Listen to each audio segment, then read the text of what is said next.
Well, guess what? Lori's out of town, and we have a special guest co-host today that maybe you're familiar with, maybe you're not. Probably not. I hope you are, because this is Mark. Let me see if I can point Hey, the right direction. That's Mark, how's it going? and he's filling in for Lori today. And I have to say, you have one of the most fun accounts I've ever seen on Instagram.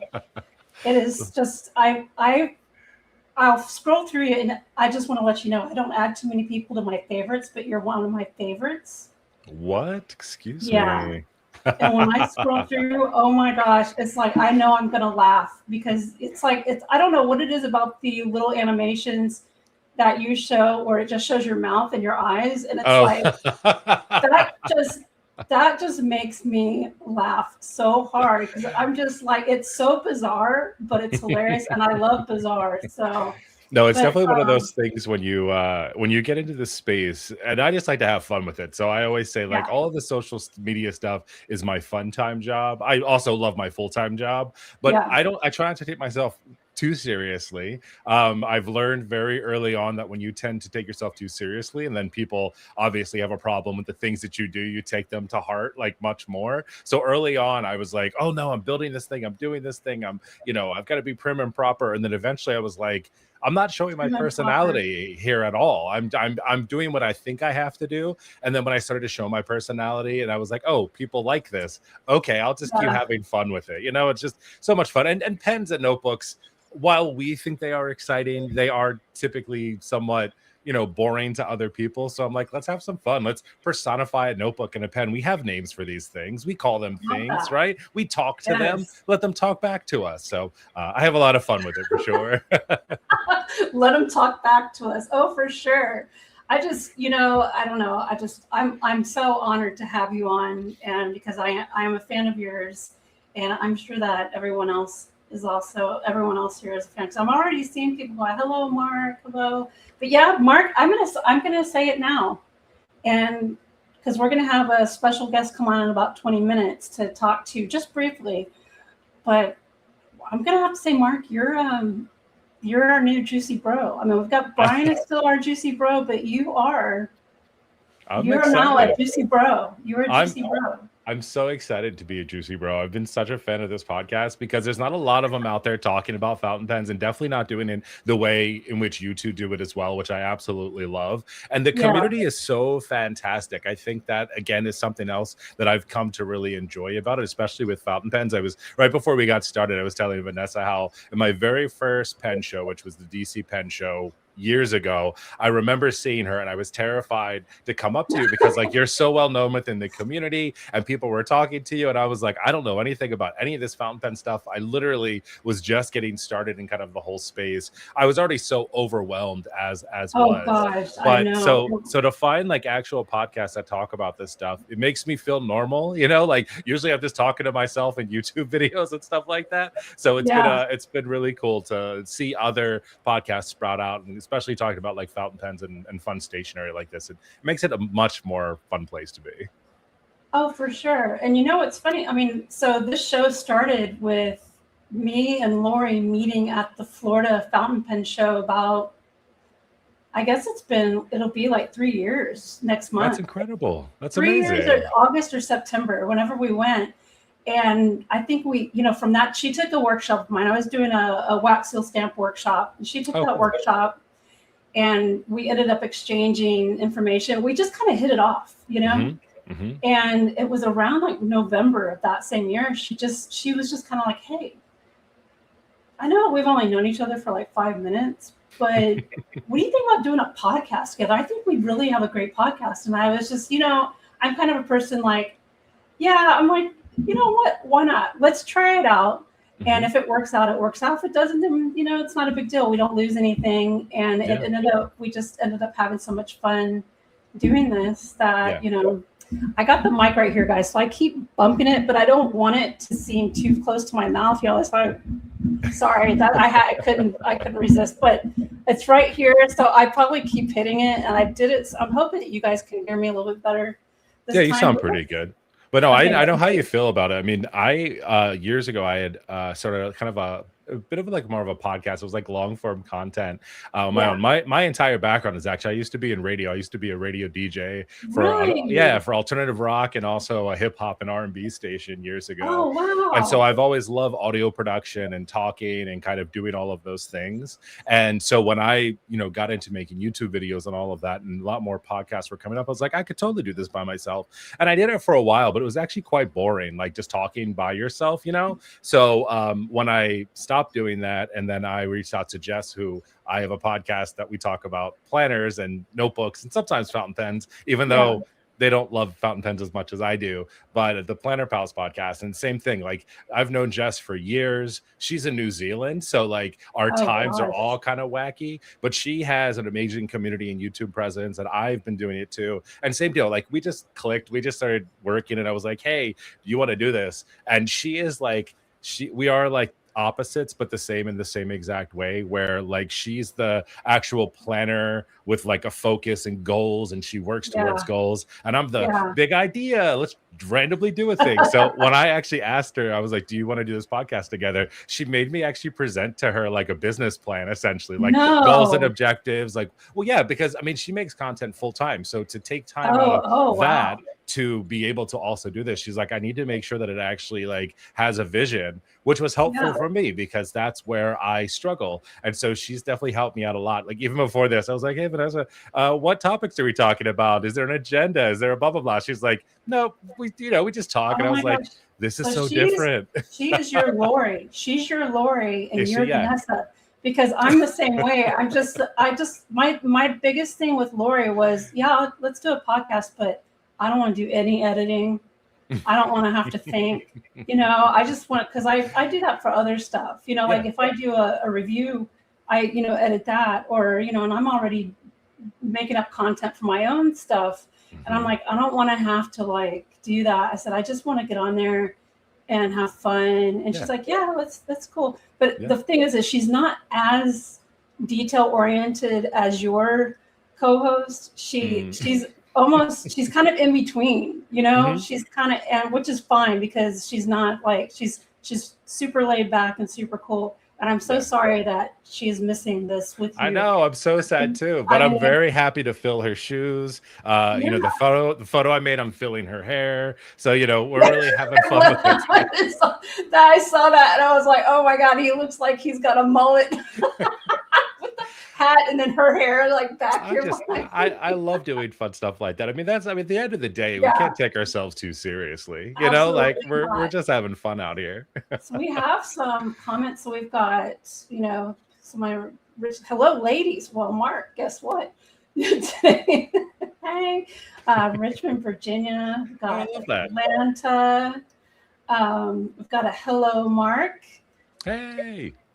And somebody just watched one of your videos just last night. Oh, hopefully you enjoyed it. It wasn't the one that flopped. You know what? Let it flop. If it flops, it flops. Well, I thought it was going to be more exciting. I was talking about Ferris Wheel Press fountain pens and the different types of pens and the cost and things like that. And I thought, oh, this would go over really well. And it hasn't done very great. But I think it's just fountain pens as a whole. I don't know how much people kind of get into them or don't. So I don't know. YouTube's an interesting spot, I feel like, for fountain pens. It is. And that's the thing. So, I mean, when I first got into it, I was kind of like how you were, just very like, okay, I've got to, like, I probably shouldn't let my complete personality come out. It'll probably intimidate and freak people out a little bit because I'm a little, people seem to get to know me this way and they're like, okay, well, you're funny. I'm like, I guess I'm funny. My husband doesn't seem to think I'm funny. He thinks might be a little crazy, but it's, so I just got to a point, it's like, as you age, I don't know how old you are. You strike me as being late 30s. Ooh, thank you. 43. Nice. 43. Yeah, that's good. That's a good age. But yeah, I was kind of like, you get to a point in your age where you just stop caring and you just stop doing whatever you want. And that's kind of where I'm at. So now I'm like, if a video does okay, it does. If it doesn't, I don't care. Yeah. Yeah. I definitely want to make stuff people like and what they love and kind of have some fun with it. I have, trying to be Yeah. good about like creating content strategy and like being smart about it. I mean, because for me, I feel like, I love doing it. It's a lot of fun, but it also takes time away from family and it takes time Right. away from like other things like that. And it's a big thing that I've had to work on over the years, especially like growing an account from nothing and starting to build it up and do Yeah. things with it. That was really hard earlier on. Luckily, like my girls are much older now, and I'm also learned a lot about it too, where I was like, I need to make 2 videos a week, every single week. And I did that for a year. And then I was That's like, exhausting. that's a lot. It's a lot of work, it's a lot of editing, it's a lot of doing, a lot of time I wasn't spending with my family. So now I've been Yeah. much better about kind of piecemealing it out. Like this is the busiest week with stuff that's going on because I'm doing this with you today, which I'm excited about. Jess and I Right. record a podcast tomorrow, but we have to do it Wow. later because she's in New Zealand. And then I'm Right. like, okay, I can't book anything else for this week because people will start to get mad about it. So we can't have Yeah. that. I hear you. That's what when I first started this, I guess I've been doing videos and stuff for about 7 years now. Mhm. But when I first decided to do it, it's like my family didn't know how to handle it, Mhm. and so the way they handled it was by making fun of me. Yep, absolutely, because it's the Right? easy thing to do. Yeah. Right. So, and that's what I kind of felt. So I did it while the kids were at school. So I work Mhm. from home. I've been working from home since 2018. Nice. So I started doing it while they're at school, while he's at work, and that way. And then they come home and they're like, "So, what'd you do today, Mom?" And I'm like, "Worked." Like, I bet you made like another pen video. It's just like it's so snarky, and I was like, maybe I did. Yeah, the way I look at it is it's like fun money too, especially with like if getting monetized or being a part of affiliate stuff. I Right. always say like, well, we got to go to the Caps game last night as a family of 4 because of that. Like that's extra fun money that we get because of that. Like You I gotta always teach try to me how to justify it. monetize properly because Oh I'm not yeah. I'm not monetized very well. I'm really bad at that sort of thing. That thing. Yeah. I just get on and have fun, Yeah. And But I I think see that's the people biggest thing like, is if you do it, like that is kind of the goal. But when you can mix like, getting the, YouTube money as well as having fun with it, like that's like that yeah, perfect kind of space. But it takes time to get into. My favorite are when I get like the Facebook checks and it'll be like 55 cents. And I'm like, on Facebook, I know you could pay me more than this, but sometimes it's 55 like, cents. That's sometimes the video will do pathetic. great and I'll make like $8 and I'm like, hey, this Oh, is pretty cool. That's oh my $8 I didn't gosh. have yesterday. So but it's a lot of fun though. My It's God, great. there's someone, they love your tiny Oh, collages. my What is, little this oh yes, like, tell me about, what is this about? Tiny so collages. so I did something with Journal Say and I had to spend $100. Which is really difficult to do on that site because everything costs like $1.50. Yeah. Um, and so I've been seeing a lot of people over the past several years do like junk journaling. And Uh-huh. I've never really seen myself as like a creative planner. Like, yes, I create like my own spreads throughout the week inside of my bullet journal. I love stamps, I love inks, I love stickers and kind of all that stuff. But like, I've never been really good at like layering and kind of like putting together a story. So I got this little itty bitty notebook and I was like, God, oh, that I'm thing just is going to have, tiny. it's so small. And I was like, I'm going to have some fun in it. And so like, I had all these little like paper sheets. And so I've essentially been like, going through and just sticking stuff together and like seeing Oh, if it wow. works, and it's just this fun little creative project I started That doing is and fun. people really loves it, like they really like it. I'm like, cool. and Yeah. and I enjoy it too. It's like fun for me to do this because it's not a normal thing that I would usually do. Well, how did you um get into doing journals? Like, because from what I could tell, so it's really interesting. So you've got fountain pens. Excuse me, I'm sorry, my allergies are just going nuts today. you're fine, But take your time, blow your nose, do what you so got to um, do. so okay, so you've got like fountain pens it's kind of a male dominated type thing. Though I do see it changing. There's a lot of females coming in and doing more stuff with it, which I think is great. But yeah, when I first started doing my thing, there wasn't a whole lot of females doing videos. There's maybe Yeah. like 3 of us. Hmm. But I'm seeing it change a lot, which I'm very happy about. Me But too. journaling is kind of like the flip side of that, where it seems like it's more female Yeah. dominated. So that's what kind of attracted, because I was following you as men who bullet journal, Hmm. Yeah. before you changed your name. Yeah. And I was like, okay, this is fascinating. A guy Yeah. into journaling. So It's tell me what well, about that. so yeah, it was really big. So now I know it. I didn't know it before because only in the past year I got diagnosed with like adult ADHD, right? I've had this my entire life. No one ever was like, Mark, maybe you should go check yourself out here. Like growing up, I did terrible in school. I'm always forgetting things. Yeah. A lot of my impulsivity and a lot of my like hyperactivity wasn't like the typical, like I wasn't the ADHD boy like jumping off of tables and doing all of this. Mhm. It was like my brain was always going and I was always thinking about stuff, and I just thought that was Mhm. normal, and like same thing with inattentiveness. I don't intentionally not pay attention to people, but like if I'm not interested in it, like I don't pay attention to it. And so all this was going on. So when I got out of radio and kind of went into the workforce, into graphic design, and started working in corporate America, I was really struggling with kind of, tracking the emails and the projects and the project notes and all this different stuff. And Yeah. so I was like, well, I have to find something that's going to work for me. So I was working in UX design, leading a team, and I was like, oh, and this is like when the iPads were just coming out. And so a lot of this was out there. And I was like, oh, I'm going to be all digital, no paper. And so I used Evernote for a really long time. So I was Oh, writing with yes. my Apple Pencil in my tablet in Evernote. But the problem was, is Evernote, I never had like a structure around it. So I would write things down in it, but I would never go back to them. So I'd like take down notes or make to-do lists. I was like the king of the Apple like app store to-do list. I was using Todoist. And then I would, a new app would come out and I'd be like, oh, I'm going to use this instead. And then Yeah. I'd forget about the tasks that were over there. So a friend of mine told me about bullet journaling when I was in a previous role. And I read about it and said it had just come out. And I was like, I read the article. It was like this new hot thing, bullet journaling. Ryder Carroll creates this method that kind of puts analog planning and this to-do list thing into one space. And I was reading the article and I was like, oh, hell no. These bullet migration, exclamation points, Xing things out, notebooks that cost $15. Who the hell's spending $15 for a notebook? Like, this is ridiculous.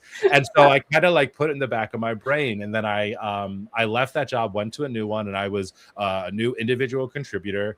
And I was, again, having issues with kind of project management and email, kind of all the things that you have to do. So I was like, fine, I'm going to give it a go. I made myself a little notebook. I literally took 10 sheets of paper and stapled them together and like set up a bullet journal, right? Because I was watching all this stuff and I was watching people online and I was like, wait a second, like theirs are very creative. And there was like a lot of colors and stickers and doodling and all these things. And I was like, okay, I like that. That's cool. It's definitely interesting, but it's not kind of what I'm looking for. So I kind of followed the bullet journal method to the T. Like I did everything Ryder told me to do. I bought the bullet journal book that he, told, the bullet journal Bible, how does your great savior, Ryder Carroll, do this? And how should I do this?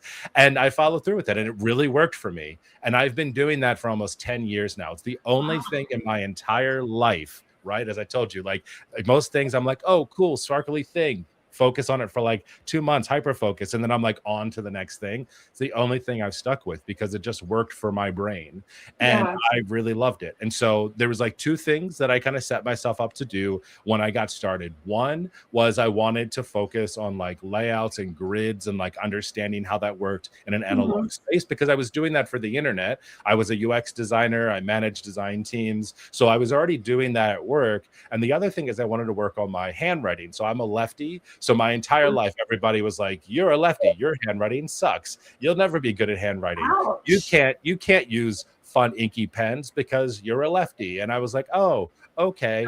So I was like, okay, well, I'm going to do something different with this. And so my entire life growing up, I wanted to be an architect until I was failing like every math class. And someone told me architects need to know how to do math. And I was like, oh, well, that's not for me. And so I always loved architectural handwriting. So I started writing in all caps. And now I can't not write in all caps. And it was just something like I just really enjoyed it. I enjoyed writing. I enjoyed stationery. Like when I was a kid, I would I fantasized about wanting to work in a corporate office so I could have cool office supplies. And so like when I got my very first office, it was like an aha moment. And I was like, I've made it. I have all my cool pens here and all my cool staplers and all my cool little gadgets and gadgets. Yeah. but at the core of all of it was really the bullet journal and that working for me. I became a devoted servant of it. I only talked about bullet journaling all the time to everyone around me. I converted a handful of people. They're like, People oh my would- gosh, Mark, will you shut up? That's exactly it. And so like people would steal my bullet journal off my desk at work if I left it and like hide it because they knew like how important that was to me. I'd get ransom notes. People would put it on the photocopier and be like, I've taken your journal. And I was like, my entire life is in there. Like, stop stealing my stuff. You son of a bitch. I know. So like that's how it all kind of got started. And then from there, when I started doing bullet journaling, that's also when I started my Instagram account. To your point, there weren't a lot of guys in this community. I think at that time there was maybe 2. And I was like, okay, I'm going to break through. I'm going to make journaling cool for guys. I'm going to post more about it. And then Men Who Bullet came out of that because I was like, oh, I'm only going to feature guys in this community. Like I'm going to be the guy of guys and like only, you know, showcase them because we're not seeing a lot of their stuff. The problem was there was so much amazing content and such an amazing community that weren't just guys. But I found that people were somewhat interested in the fact that I was a guy doing this because they weren't really seeing that. Well, that's what I had never seen anyone but the problem with it. Yeah, the problem with it is that people thought I was a gun account because they thought like the Men Who Bullet. They thought that I was like, again, how they thought that I don't know because it was all journals and pens and stuff like that. But like, where are the guns at? They're on your page. I know, right? Like I didn't know, but a lot of people weren't engaging with it because they thought it was only for guys. They thought that I only wanted to like, you know, showcase guy stuff. And I was like, no, like I'm just a guy in this community. And then a few years ago, my wife and I was like, I think I need to change. I talked about it for like 2 years. And then finally we were just talking through ideas and she was like, what about mark your pages? And I was like, oh, I like this because I also was starting to move away a little bit from the bullet journal faith. And I was like, well, I don't know if this is all for me. And I don't want to just be totally connected to that all the time. And so it kind of worked out well. And then now it's like I felt better about making stamps and using fountain pens and kind of doing all of that stuff. So that's my entire history. Sorry for the long drive there, but that's where I started, and now I'm here. That's awesome, and I love that. So you have so fountain pens have entered that because I mean naturally, and what surprises me. Oh my God, I think that setup that is so wow. You made it into decor. That's I did. Awesome. When I moved my office, I was down in our basement. And when I moved up here, which is a much smaller room, I've got like literally 1/4 of the size of my office I had down the basement. I said, I want my fountain pens because they are beautiful. They are pieces of art. I want those to be featured, but I want a functional art piece. And so that's essentially what I turned that into. I mean, that's brilliant. That is just so cool. And I also limit myself now too. So when pens don't fit on there and they don't fit in my 2 other binders, that's when I know I need to sell a few fountain pens because I've moved on. But I totally get that. Fountain pens moved into the space a number of years ago. I remember someone at work actually had what did they have? They had just like the old, what are they? I always forget. I don't use them anymore, but the disposable fountain pens, like not Campus. Is that what they were called?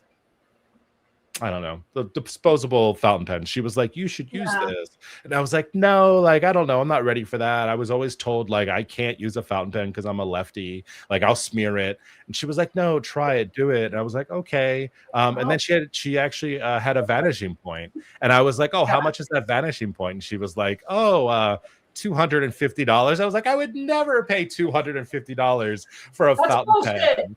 Like that's ridiculous. Now I'm like, oh, hey, let me buy this, Oplex pen from the Baltimore Pen Show from River City Pen Company. Pay $500 for it, whatever. So this is a little awkward since now Brian, I don't think Brian knows, Mark, that you are now a Juicy Bro. So Brian is the original Juicy Bro. What's up, Brian? Hey, what's going on, Mark? How are you? I'm doing fantastic. Good to finally meet you. I think we must have met at a show previously, but You know what? Probably. I was always telling Vanessa, I was like, I've definitely seen you around. I always come by the Estabrook table because until recently, I wasn't getting too big into them because I had gotten one and I was like, I don't know. Everyone talks about these all the time, but I just got that Teco nib on mine and I was like, I'm obsessed with it. That's the one. Sorry, I have a lot of blue and green pens. But this one, I was like, oh, this one's a good. I like it a lot. So, how did you acquire the Teco nib? I got an email. I've been trying to get one of those for a long time. I got an email and I looked at it, and I looked at it for like 2 weeks, and I was like, son of a bitch, that can't from us. Yeah. Oh, okay. Yeah, nice. Straight from you. I bought it myself. I know a lot of people don't always get to say that. I bought it myself. I was very proud. But I was like, I need to have that nib because I don't have one like it. And then now, like, totally obsessed with it. So it's been good. Yeah. Do you know the artist? No, I wasn't very familiar with any of it, honestly. Like, but once I started to like learn more, I was like, oh, because now I appreciate makers, I appreciate nibmeisters so much more. Like, because I actually know like what those words mean. Because years ago, I had no idea. You know, like you'd see all these old stogie guys selling these old pens at the pen shows, which is what I thought a pen show was. But then when you go around the outskirts and you see more of the modern pens and the pen makers, and you start to meet them and learn about them more, or like you get to actually like talk to people within the brands, the artistry is what starts to sell the story of the pen. And that's what I tell people now. That's how I sucker them in. I'm like, it's not just a pretty pen. There's a story behind it. Someone made this. Someone ground this nib. It's totally worth the money. Yeah. And the consultation to sit there and have to divulge all the issues you have, like when you go to the barbershop. Like talking to a bartender, like the bartender's like, man, let me tell you, man, these poor people. I know, I'm sure. But yeah, everyone's got a story, you know. So which shows are you visiting? Which were the pen shows that you were visiting back in the day? Yeah, so I live right outside of Baltimore, kind of right in between DC and Baltimore. So my very first pen show was the DC Pen Show. 3 or 4 years ago, and again went by myself because I didn't know what was going on and was so overwhelmed by it because I really didn't know what to expect. You know, maybe I think I left with like an ink. Maybe I don't even think I left with a pen because I was still learning about them, and I definitely did not budget for the pen show. And then I've been going to the Baltimore Pen Show recently. Now that that's come up. And also because a lot of the times the DC Pen Show falls right when my family takes vacation every single year. And so like I have to kind of parse out when it is. So went to the Baltimore Pen Show, got my fancy pens and like talked to some people this year. And then still trying to make it to DC, but I don't know. My family frowns upon leaving family vacation to go to a that's a problem. Yeah, I mean priorities, right? That DC show is huge too. Like I went last year. And it's filling up 4 rooms now.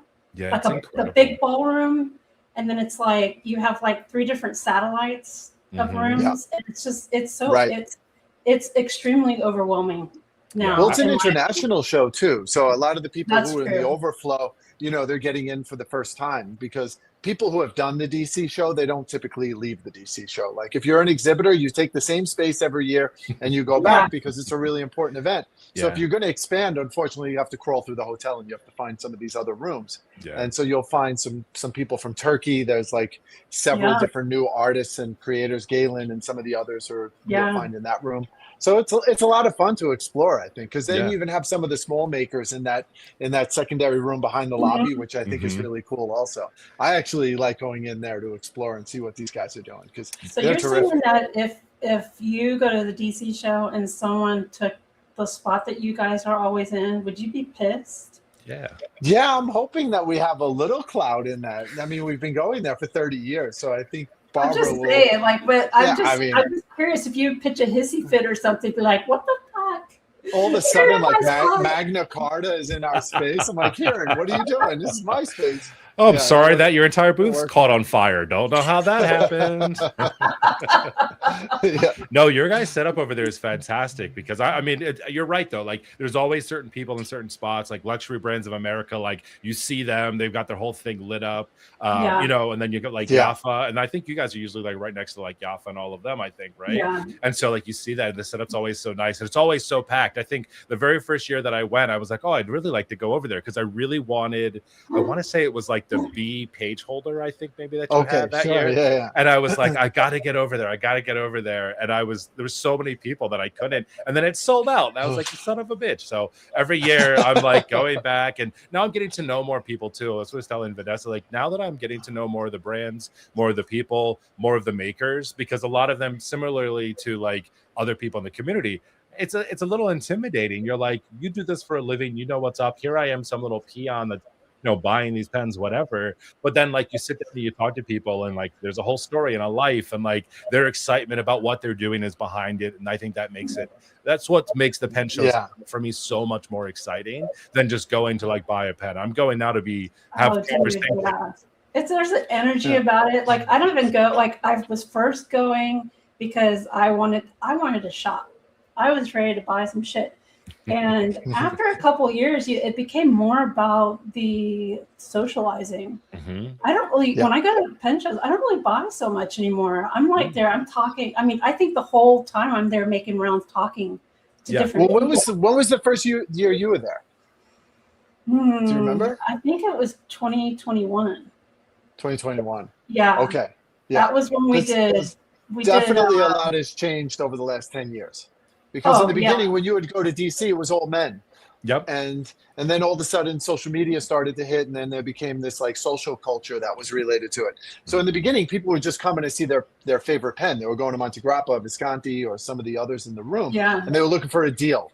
The DC show was always about the deals. Really? And so you can go, and then you can kick it over, and then on Sunday, you're like, are you sure you still want to sit with that limited edition? We'd have customers come over to the table and ask us, like, all right, what are you looking for? And then they would be able to bargain with us or some of the retailers. Like years ago, we didn't even sell anything at our table. We were selling through all the retailers who were in the room, like Fountain Pen Hospital, Bittner, Bertram's Inkwell, some of the people who have been doing this for a long time. And then when we got Estabrooks, things started to change.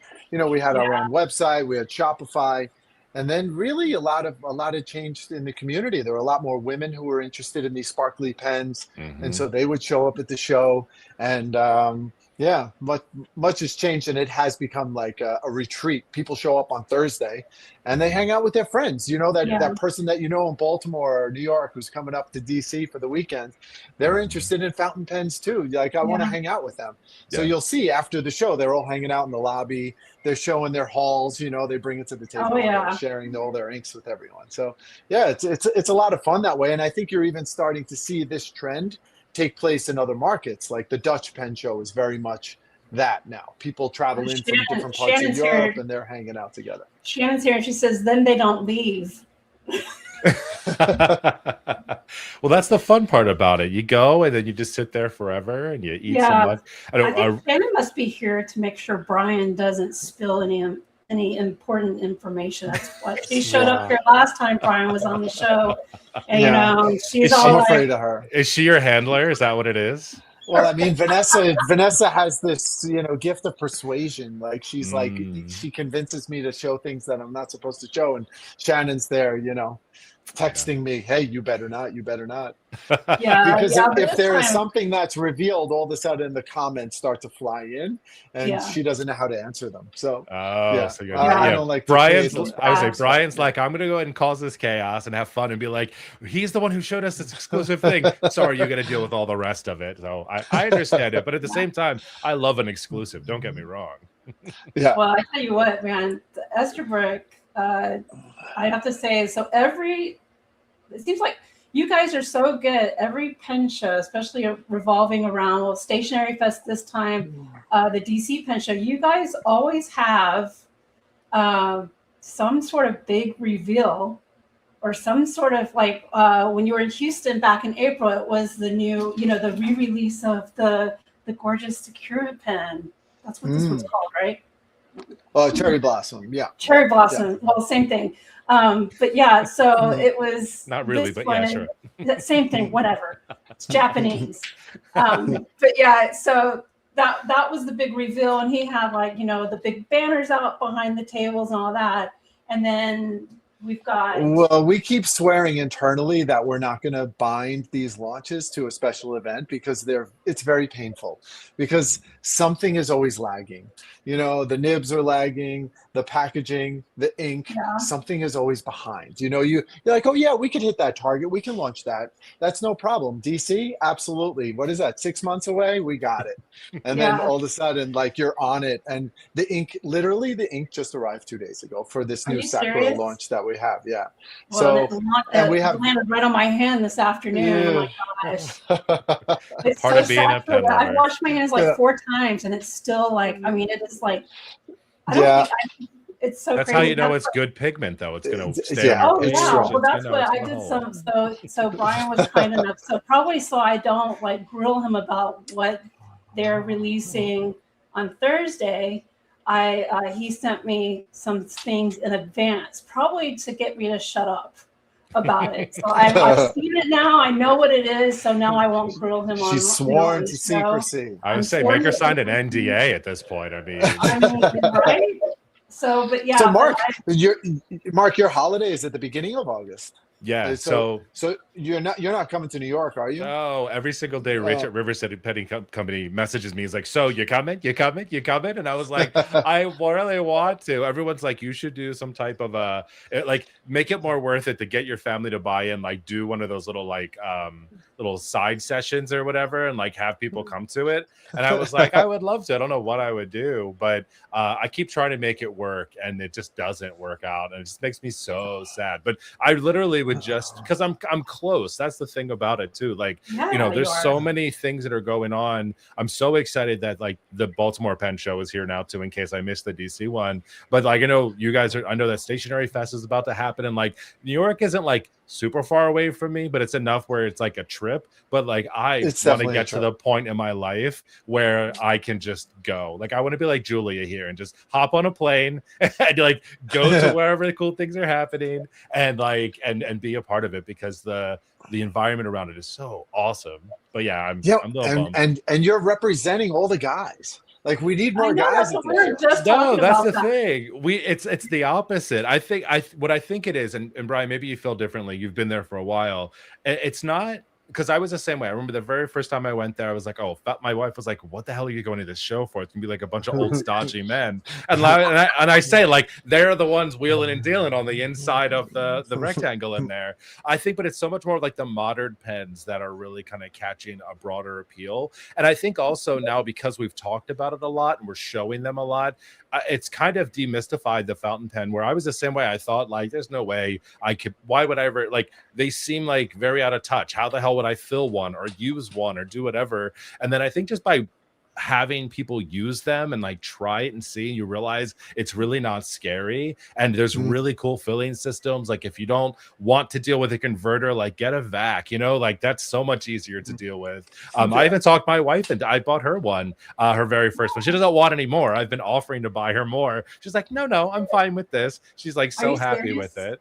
Yeah, she only uses it here. She's an art teacher. So I gave her a bunch of like platinum pens to take to school and they all got stolen off her desk. So she's like, I'm not taking my good fountain pen to work because someone will take it. Like not like the little kids, but they're like, oh, cool, shiny thing. And it's definitely different looking than the Sharpie markers she's using. For sure. But yeah, like she's got into it. I took my girls to one of the pen shows the second year I went, and they came home with more stuff than I did because everybody was like, wait, young kids here? Okay. They were like, here's pens. Oh, they gave them pens. They were giving them some inks. Goodies, some totes, some stickers. And they had all the stuff. I was like, well, what about me? I'm the one with the credit card that like wants to buy stuff. But it was cool. But they were saying the same thing. They were like, I just love that you're like bringing your kids here and like they're experimenting and they're trying it and they're seeing and you know got them using like an old like Pelican with like the old little kid one with the little grip on it and like for a little bit and then now they're like, what the hell's a pen? I only use my phone. I'm like, but remember when you used to keep a journal? They're like, I don't need that anymore. I'm like, oh. We get a little nervous when kids are visiting our tables and they're taking the caps off and they're trying to like snap the caps back. I'm like, easy. Well, I'm Like, there I'm like, going hey, to if you pick- break it, I'll buy it. If you don't want it, I'll take that demonstrator. Don't you worry.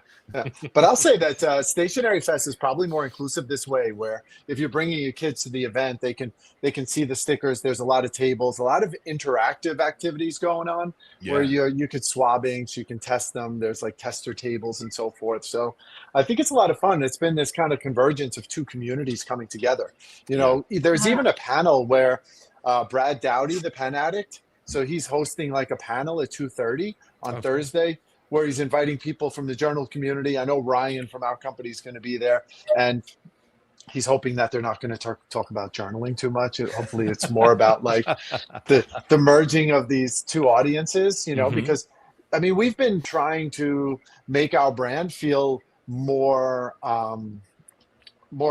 what's the word, not inviting, but more in tune with the types of products that are in the stationery industry. Yeah. So it seems familiar. Like when you see an Estabrook, like you saw the bee felt familiar to people who were journaling. They understood it. Maybe they had Mhm. seen like the anchor, the page anchor that fits in your journal and so Yeah. forth. So, I mean, we've been working for years to try to make our brand seem familiar to these people. So when they come over, they're like, oh, that fountain pen kind of matches my Hobonichi, or it looks familiar to, you know, my travelers. Yeah. And so I Well, think the that's recent one you part guys of the did reason. with the Moomin one too, like the little journals and fun stuff that you have part of that, I think was a really cool way to kind of like merge and kind of start to see a little Yeah. bit of both of those things happening together. So I don't know if it was intentional or not, but I was like, oh, okay, we got little journals going. That's gonna go perfect with this SD. It's fantastic. I brought Yeah, mine. I mean, there is something in the Please works go in the ahead and talk future. about it. What? You know, there is a pen in the works. It's just Okay, I was takes wondering because quite a that's while. not Yeah. like you guys to release something like this. This was like a Well, huge. this was a three-way. So this was New York Botanical Garden, Moomin, and Estabrook. So Yeah. we needed to Oh. launch this for the spring, and there was no way we were going to make a pen in 3 months. So that wasn't happening. Right. But I knew that we could hustle, and we could probably deliver something like this in time for their seasonal event that's happening in I New just York got City. yelled at by Shannon with your first and last name. What? Oh, Was were we that a not secret? were we not allowed to talk about I this? didn't even have to work on that one. That was great. Of course we can. Should we, do you want to take a look at the Moomin stuff? Is that cool? Of course. Yeah, Okay. Moomin's not a problem. But yeah, I just wanted to. Oh, show- are you getting Mark, yelled did at? you get a package? I did, No, yeah. Did you you? got- I was okay, great. I was wondering if you were getting yelled at because you said there's a pen in the works versus I think like you people would. Yeah, people maybe. have people have seen that. I Okay. feel like they've seen this stuff. Yeah. This is a pen This in is the my works. favorite out of the whole Yeah. whole entire series. This is my favorite set right here with the little bag. Yeah. And this journal is awesome. Mark, I love did you have to re-gift this collection to your family? No, I was no. going to say with your daughters. Well, so some of it I might. I mean, it's okay, but like I've been obsessed with these. I've been using these clips and everything. So I just ran out because I have a little I started doing some other like little journaling, like a trifold deal. And so I've been using it Nice. over there. And so I just ran out and I was like, oh, I gotta go buy another one. And then this little guy came and I was like, oh, perfect. I love it. But no, I think it's- Awesome. yeah, so it's one of those things where I mean, my wife like little like notebooks. Were you familiar with Moomin before it arrived? I'd seen it before, but like I'm not super into like that kind of stuff. Like my wife is a fan of like Hello Kitty back in the day, so that's the most Sure. of like that. Like I don't know what you call that. It's not anime, is it? I guess it's like more like I cartoon. don't know. But that's what I. Japanese That's what culture. I grew up with. Right. I grew up with Hello Kitty. When is Estabrook going to do a Hello Kitty collab? Yeah. Because that's Uh-uh. we need that. I Do need we? that. Do in we my life. though? Hello Kitty's everywhere. I think I saw Hello Kitty at H&M the other day. Like she's I don't getting give a- around. Hello Kitty is I don't care. Hello There's Kitty no is definitely at Estabrook, H&M. Estabrook plus Hello Kitty. We need Yeah, that. I could see that in the future, but it also feels a little uncomfortable to have to work with such a big brand. I mean, Moomin is still niche enough where it feels like a family So when you're somebody working with them, said- because actually the family is still involved. It's a Finnish company. So Oh. it was interesting really? because yeah, we've been waiting, we've been working on approvals for certain products that we're going to be introducing in the future, and we've been waiting for the results. But Europeans, they just go on vacation for like July and August. And they're like, I'll see you in September. And so Yeah. oftentimes you don't even hear from them. Like we were working on a new material, and we chose and selected everything that we wanted. And then the guy says, "Okay, Brian, I'll see you in September." I'm like, "What do you mean you'll see me in September?" Yeah, they're going on holiday. Bye-bye. Yep. Oh, that's right. Yeah, the whole of us. Why don't we ever get to do fun Ciao. stuff like that? Like just leave our life for a month and come back later. I mean, you can. You just got to move there, and do it. Yeah, I thought it was really cool, though. I was just going to say how cool it is because I was somewhat familiar from a standpoint of like I've seen the little. I don't know, was it a hippo? I'm assuming it's a hippo. But then like some of the other things, like I wasn't as familiar with. So I'm always kind of like, I don't know if I'm cool enough to have this stuff yet. Like, but I do like little fun stuff. Like, I don't know, does this kangaroo have a name? I don't know. What are these? Does I don't know. Kangaroo have a name? Yeah, his name's Kangaroo. Yeah, What is it's killing me. I'm so sorry. I can't remember the name of those little characters. I don't know the name. But I the didn't- wasn't Moomins familiar are with them. cows. Moomins are cows. Oh, Moomin's a Moo. cow. Okay. And it's a dysfunctional family. So there's Moomin Oh. Mama, there's Moomin Papa, there's a whole family, and they're somewhat dysfunctional. But I at the can end relate. of all of Familiar. their stories, they all come together in harmony and they live a great life. So it was a woman, Tove Jansson, who created these characters back in the 1940s, and she actually created one of the covers for the Hobbit. So if you can remember how complex those illustrations were back then, Yes. I mean, she had a version that she had developed. But Oh, yeah, wow. Moomin became everything, and she would tell stories even through the war. And so some of them's like you see the comet. There's a story of the comet, and the Moomins were afraid that the comet was coming.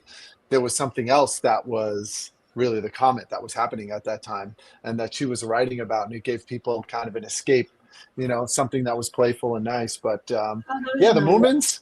The Moomins are super inclusive. There's some really like cute Yeah. characters in the playfulness of it all. So it just felt right for Estabrook, and that's why curious. we have this So- partnership. I'm curious, when you did the botanical garden pen, was this kind of an idea that you had to kind of collaborate with the New York Botanical Garden, or was this just like not I related think at at all? that time when we were doing the botanical garden, I remember we had introduced these like postage stamps. So we had an artist who created Yes. these postage stamps of Mm. international botanical garden centers.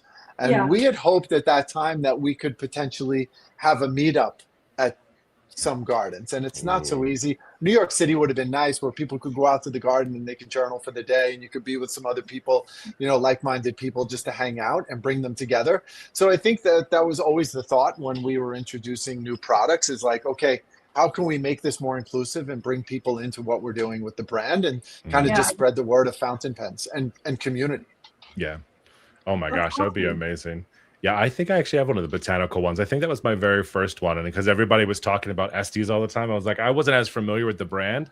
I was like, why the hell does everyone keep talking about these damn pens? What are these? Like, why is everyone obsessed with them? And then you like start to see it, you're like, oh, because they are absolutely stunning pens. I get it now. And like my next Thank little you. my little to do is like, I see everyone talking about these little niblets now. And I was like, I don't know what a niblet is, but I need one now. I need a niblet because it sounds so damn cute. Yeah, but Yeah, I saw thank you, on the thank you. Estabrook website, they're all like out of stock. This is my one and They're all only out of stock. Botanical Garden. Yeah, love I that love color. it. It's great. It's a great pen. I But love that. that's it what doesn't I have was a- thinking about that. I was like, is this some way related to this, Moomin and New York Botanical Garden collaboration? I was like, did he already? I'll have give the something going credit on? all to Moomin. Moomin started the collaboration Moomin with the started- New York okay. Botanical Garden, and then they invited Estabrook in.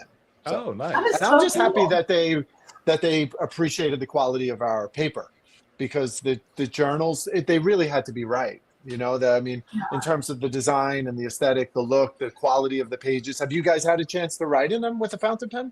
They're I great. didn't. I assumed there's another brand that looks very similar to this. I didn't know if it was the same one or not. But did you guys develop these yourselves, like these notebooks? We paper is designed really good. all the patterns. Yeah, we Oh. created it. We designed the paper and the books and everything. Yeah. Well, it's all no, us. I assumed Yeah. it was. I have another. What is it over here? Sorry, this the Life, the Noble ones. That's what I Okay. thought. That's what I thought it They're- was. Their journals are beautiful. Yeah, so, and the paper's I- great. Absolutely. I haven't tried it out just yet because I was like, oh, I have those. I'm sure it's the same. But now that I know, now I need to. I literally have like 6 Put it- inked pens put over it here to right work. now. But Is it- It's we- real nice. I like it. It's got kind of I noticed that there's kind of a texture to it. there's a little bit of feedback using it. Yeah. But I like Yeah. it. It's very nice. Like I was Great. really impressed. Yeah. Thank you. Appreciate that. So there's, but no bleeding. I didn't see any. No ghosting. Shouldn't. I love mean, it. Yeah, Is I'm that the very gridded? impressed Is that by the gridded it. one that you're playing around with? Yeah. Or is it the line? Okay. Yeah, the Can you gridded not one's see it? good. I couldn't It's see it on gridded. yours. I couldn't. Oh, there it goes. Oh yeah. It's Subtle grids. great. Yeah. No, Yeah, they make yeah. good stuff. DotGrid had been my favorite for a while. For years, I'd been using DotGrid, and then just as recently, I was like, I need some line grid in my life. And like, it just has a really good feeling to it when you're just writing on your page, or you're using stamps, or you're using other things and using it. And it's just like, it feels. Well, I was telling before you joined, I was telling her like way before I started even using fountain pens. When I started my bullet journal, focusing on my handwriting was a big thing. And I was such a fan of architecture. I wanted to be an architect until I realized you needed to be good at math. And so I started kind of studying like the architect handwriting itself. And now I only write in caps, and I really like the way it looks. But writing that way on gridded paper like that, there's just feels so good. Like you feel like you're doing something right. Do you have an architect nib that you use by any chance? I have maybe two architect nibs from Tom Studio. I think I got one from. Yeah. This was also before. Funny story. Do you know that I only just this year realized that you can just replace the nibs of pens? You don't have to replace. You don't have to buy a whole new pen with a nib on it. Wow. I know. Yeah. I was like, look what's going on behind him. Look at all the pens. He's got. I know. He's got it. It's a the functional way it's set art up piece. like He that. says. It's beautiful. Yeah, functional art piece. Functional art. Very cool. Yeah, Very and cool. all my fancies are up there. So when I'm on, You're work gonna have to come calls- to Long Island when we design our store downstairs. I mean, we're gonna need What? somebody to come in and help us engineer it. Wait. that would be cool. Oh, did I say that? Wait, Sorry. is this Sorry, late Shannon. breaking Sorry, news, Shannon? Yeah. Wait, Yeah. Shannon, We've got a disconnect. Juicy Broads exclusive. Apparently, there's going to be an Esterbrook storefront. Excuse me. Well, we're moving downstairs. So if you look, there's a lot going on here. We're just like outgrowing That's your where office we are. with all that Because- shit in it. No, I'm just hiding in here at the moment. Well, we were always a distributor, so it was Yeah. easy. We bring in product. We could have put Aurora in one room. We could put Monte Grappa in another room, and we were the U.S. distributor for these brands. Right. But when you become a brand and now you're exporting all over the world, you need boxes of things. Yeah. So because we have boxes of things everywhere, and we've now acquired a space downstairs, secondary space, which is warehousing. There's another office, and there's a beautiful space in the front that would allow us to build like an Esterbrook cafe, that would be like a really really cool cool. spot So where cool. people could come in and journal and just hang out with us and see some of the new things. You do realize that will attract visitors to the town that's known for where Henry Hill was living and arrested. If y'all know who Henry Hill is. Yeah, we know where Henry Hill is. Where was he arrested? He was arrested in Mineola, like in the No way. 1980. Mineola? Yes. I That need was, to look what's the this name up. of I the have no film? idea. Martin Scorsese's, what's the name of the film? Was it Goodfellas? Goodfellas. Yeah. Goodfellas. Yeah. So Mineola will be known for the Esterbrook store in addition to where Henry Hill was when he was arrested. We have some Italians here in Long Island for sure. Yeah. Half my Well, family he was is Irish. Italian, so I'm allowed to So- say it that way.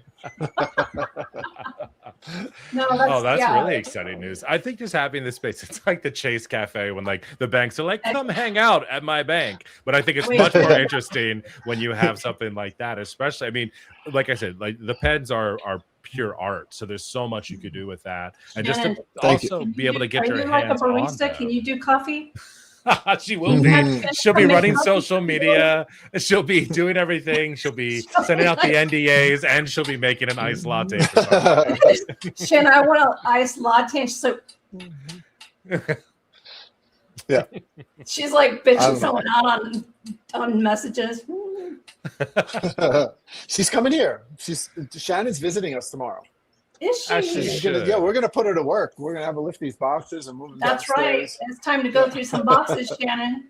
Does earn she that know money, this? honey. She thinks she's going to Stationery Fest just to be there, talk with people. Oh, And you're like, no, this we wasn't got a free lot of ride. work.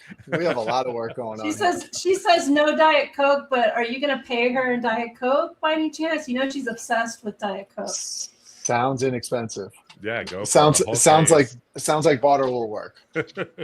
So All I got a right, question so about that's Stationary cool. Fest for this year, because I know, was last year its first year? 2 It years actually ago. was 2 years ago. 2 years Yeah, ago. so this is 'Cause the second year. Are they getting it more like under control? I don't think they expected the turnouts that have been coming. Like every time someone goes and they take like videos and pictures, the line is like 18 miles long and there's like everyone's crammed in a room. Like, are they expanding this as well? Because Yeah, it's in growing a as new well? space. Okay. It's in a new space in Industry City. There's different areas of I guess it's like a pavilion. So we're in what's called the marketplace. And so, yeah, I think it's a bit more under control. They hired like an outside team that's organizing all the event, the event activities, the space. Like we don't even communicate with them when we're discussing like what's happening at our tables, because we have a table for Estabrook, we have a table for Schaefer, Ferris Wheel Press is going to be there. So there's a different crew that we've communicated with, and I'll say this Yoseca, they're a bit of a beast. They really organized quite an event. I mean, they have some really interesting things that are happening. I even look at some of the products, like they've manufactured products just for this event. Have you seen the plushies and the washi tapes and all things? So I give them kudos. You know, I can only imagine the pain of trying to organize something like that was so successful the first year, and it was pouring rain. And I remember where we were inside, the roof was leaking on our table, so we had to keep wiping it up every 10 minutes to clean it off. But you know, that's what comes when business, like when you grow like that. Yeah, unfortunately it's going to be uncomfortable, and unfortunately, you know, people have to stand in the rain for 3 hours, you know, to wait to get inside. I'm confused. Is Shannon working 2 accounts right now? Is she really that multitask? That's a social media manager for you. I mean, that's crazy. I just envision her with like one of those, like, you ever see those people that are like mobile setups and they've got like 7 cameras just like on a rig in front of them. Like that's what I see her as right now. It's Charlotte. Okay, it's Charlotte. You're blowing my mind, man. I was like, her two voices. When Shannon wants to be nice to me, she's Estabrook, and when she wants to yell at me, she's like Couture Pens. Hey, that's a good little, you know what you're getting there. That is funny. That was just, I was like, wow, Shannon is like really killing it right now. I'm impressed. she's overworked. Yeah. I know. It's like she's only getting paid in Diet Coke and has to unpack boxes when she visits Kenro tomorrow. I mean, damn. Oh, that poor thing. We're putting her right to work. I'm gonna hand her a knife cutter as soon as she gets in. Then I'm gonna run. Yeah, good idea. That's amazing. Yeah, I one day I will definitely make it. There's more and more vendors coming. There was a new vendor this year that I just found like literally 2 days ago. I think she's coming, I want to say from Japan or something, but she makes these glass tools, and it's a little spinner for shimmer inks, and it looks like, I don't know what it is, but I was like, instantly I need to have this. So I have like 3 of my friends that are going. I was like, wow. I will send you money. It's going to be bad. I bet you every single one of them will buy one, and I'll be like $500 in the hole. But I really like spread it wide. I was like, I need this in my life.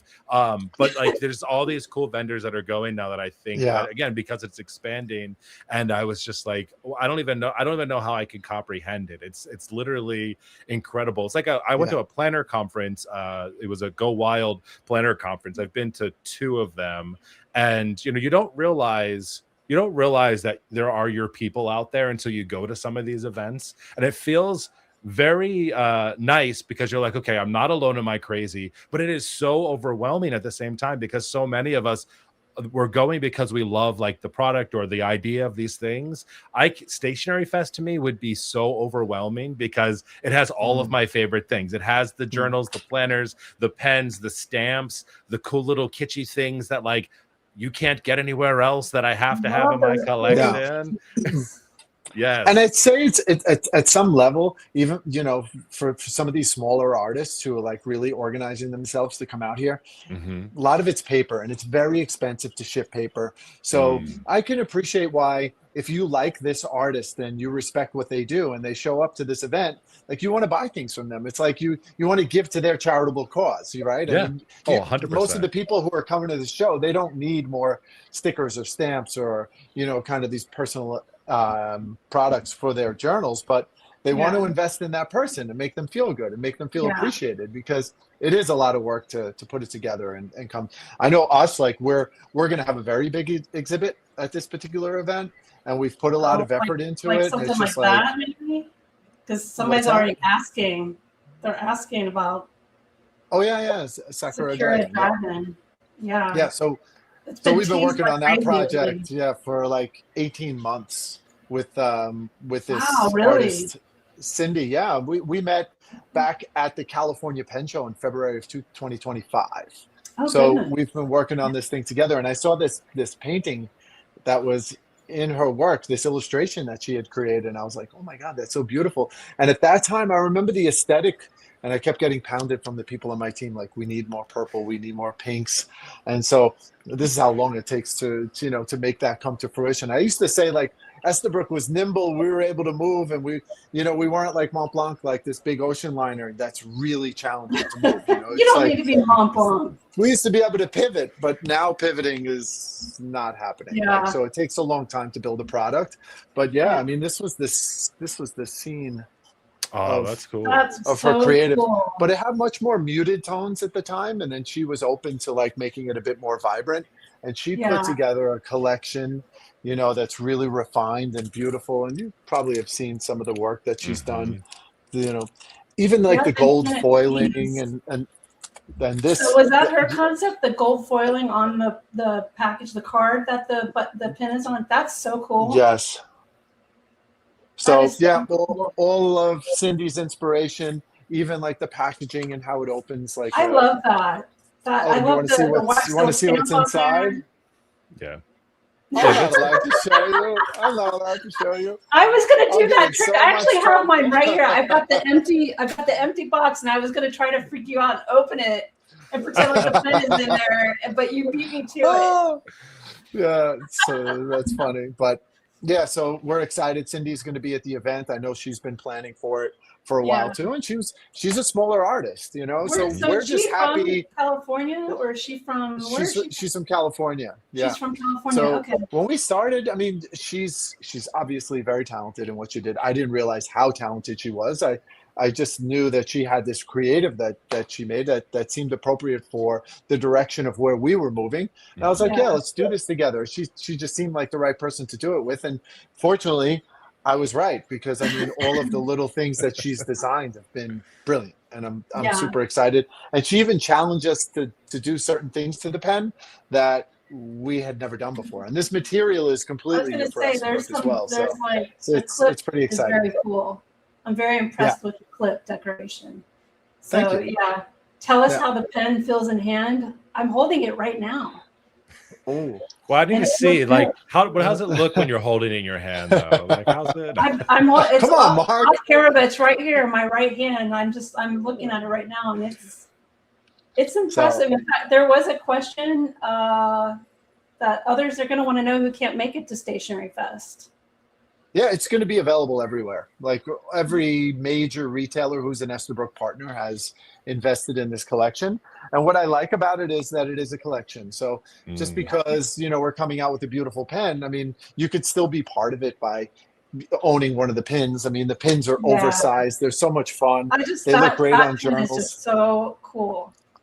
Yeah, and I told Brian earlier, I was like, that's going with my pin collection, because I have a whole pin collection I've collected for like years. Wow. And her pen collection looks like your pen collection. Yeah, I mean, it's decorative art. It's basically like, I've got them right here so I can look at them every day. But yeah, I was like, that's totally going into my pin collection, you know. And I was like, this is very cool. So I'm very excited about that. It is very cool.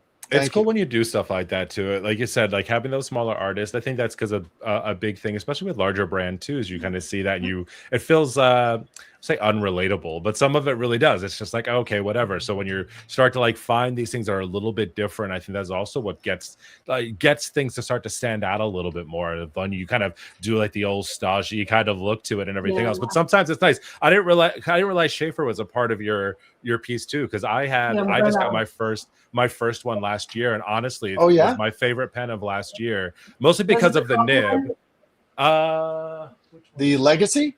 It might have been the Legacy, I think, that I got. Yeah. I think I ended up buying inlaid. I think I ended up getting like maybe 2 or 3. My last every year my brother comes and we do a video together. So last year I introduced him to fountain pens. Is hilarious. He's amazing. And so there was 2 pens that he liked. One was one that was made by River City Pen Company. He really liked. And then the other one, I'm trying to look. Love the River City Pen guy too. Oh. He's so friendly and innovative. His work is really great. You know, for a small crafter, I give him a lot of credit because he can really deliver. His products are great. His pens are so good. So like that, and then it was, I want to say it might have been the Legacy, because again, the inlaid nib, he was like, wait a second, like this is different. This is cool. And there's just some other ones too. It's interesting from someone who is completely like outside of that space. He makes fun of me. He actually makes videos to make fun of me for stuff that I do. And then I post the videos because that's just hilarious to me. And so fountain pens and all those other kind of stuff, he has no idea what any of it is. Like I was, I was showing him how to like clean a pen, and some of the tools that we use to clean pens maybe look like other things to clean other parts of your body, perhaps. And so he's just like, wait, what is this? And I was like, no, we use this to clean our pens. He's like, that's not what that looks like. I was like, we use that to suck the snot out of my babies back in the day, like that's my husband saw that for the first time, and he was just like, is that a snot sucker? I said, yes, it is. Yes. And it's going to clean my pens. Yeah. But so that's amazing. Yeah. There's so much that, again, stuff that you don't know, like you don't realize like that you see a brand and you don't realize that there's like an umbrella to it, or there's other pieces, which again, like the more I'm learning about it too, even I think it's great. And that's what I love. I think, again, just to reiterate, we talked about the pen shows. Like if you're going to them, any of them, like talk to the people that are there. I think that's like the biggest thing. Like I didn't think I could do it first, but then you just realize you learn so much more, not just about like, no one's there just like, here, buy a pen. You have to buy this pen. Like you need this.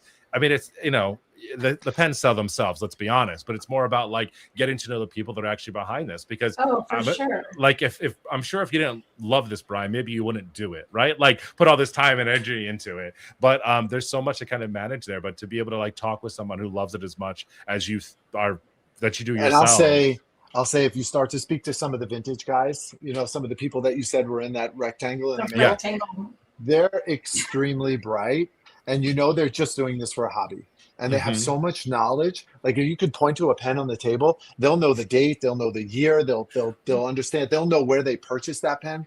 I used to say that also about like when I would work behind the counter at like there was a shop called Paradise Pen, and they had stores around the country. And I would just as a young guy, I would just go into the store.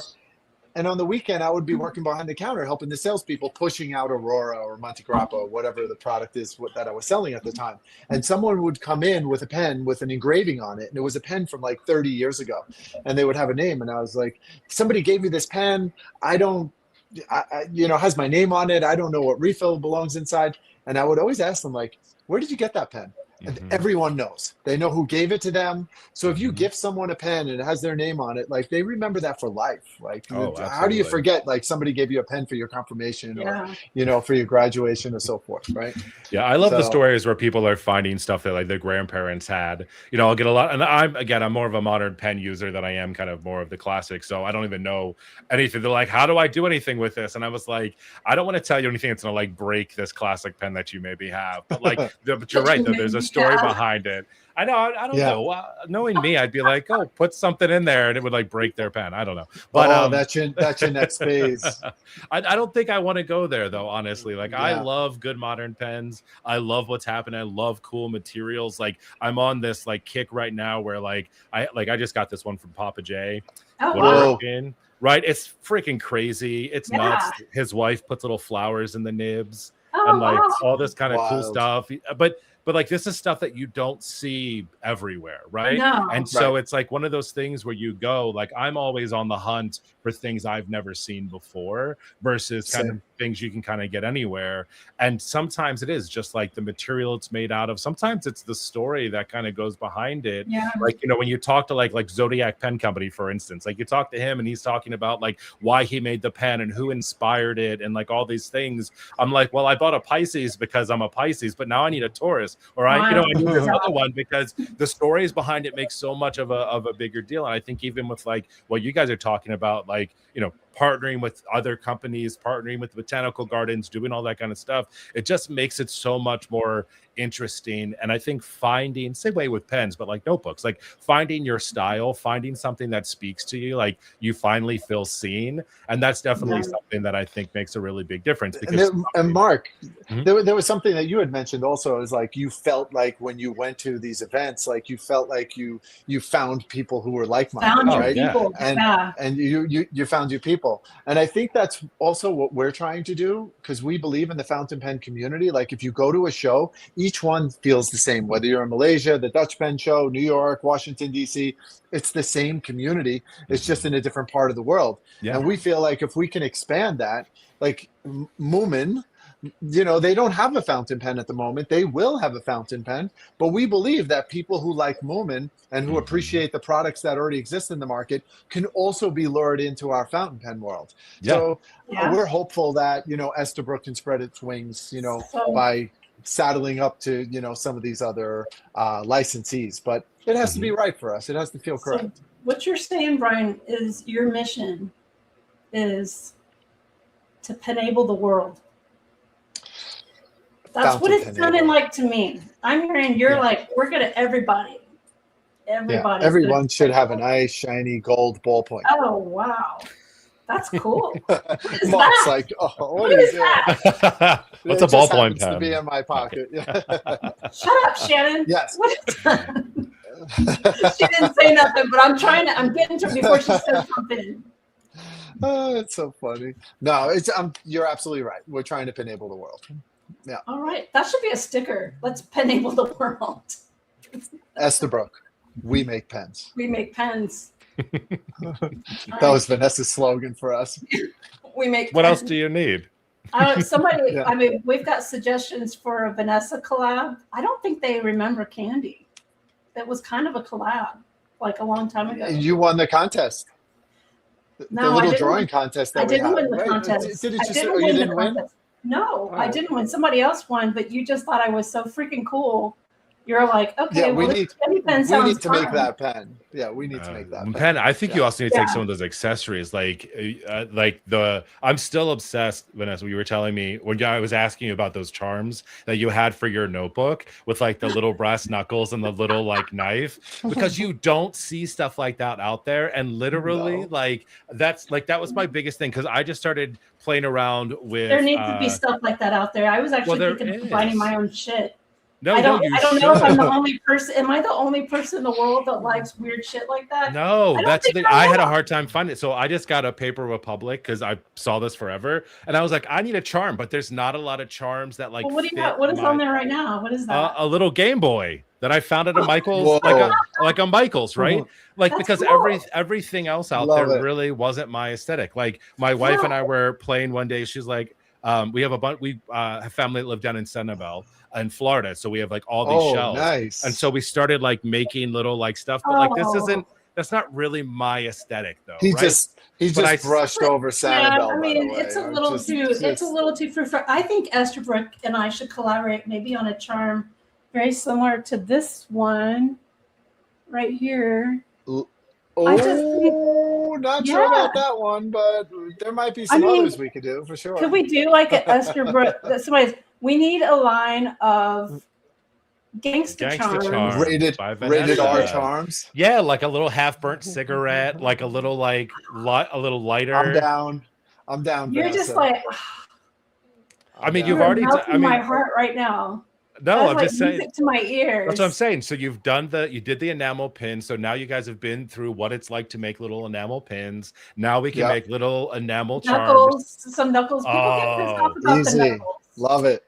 Really? Love it, That's what Mark. they get mad about? Great Not when you're idea. like taking a look inside your purse and you've got like your little pistol in there with your Well, brass in knuckles? Texas, you can carry around that stuff. No, I know that. I think that was one of my first, like, again, I knew you from Fountain Pen stuff. My very first, like, oh, okay, this is her personality. You were like, here's my everyday carry. And it was like brass knuckles, a pistol, your notebook, and like a pack of fountain pens and like a cigarette. And I was like, Okay, like two years ago, I posted an everyday good. carry of brass items, and it was like a brass pen, a knife, some knuckles, and I think I had something else that was brass, and I got so much crap from people. I mean, I got like people messaging me saying, I'm not going to follow you anymore. You support violence. Because it went beyond your community, and your community understands who is placing that. But because I guess the post maybe went viral a little bit I don't and know, started to spread yeah. out into other areas of people who don't know you, and they're like,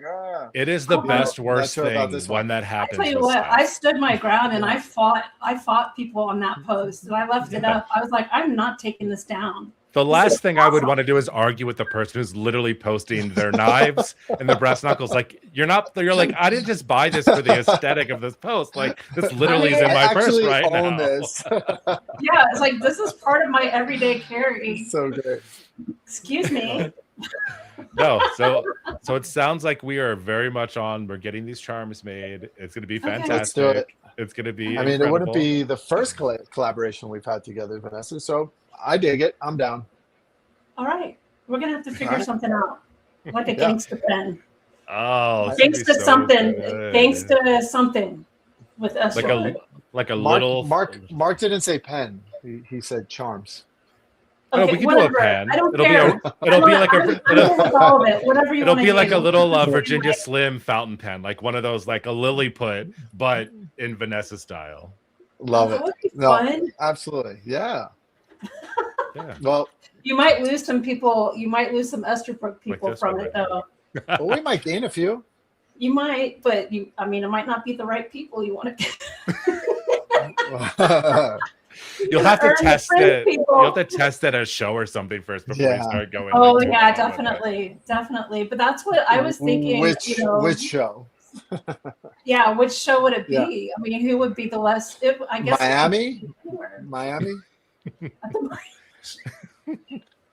I mean, type of accessories there too, like little San Francisco. Like, you just walk outside the building, you can use your knife and brass knuckles once you leave the building.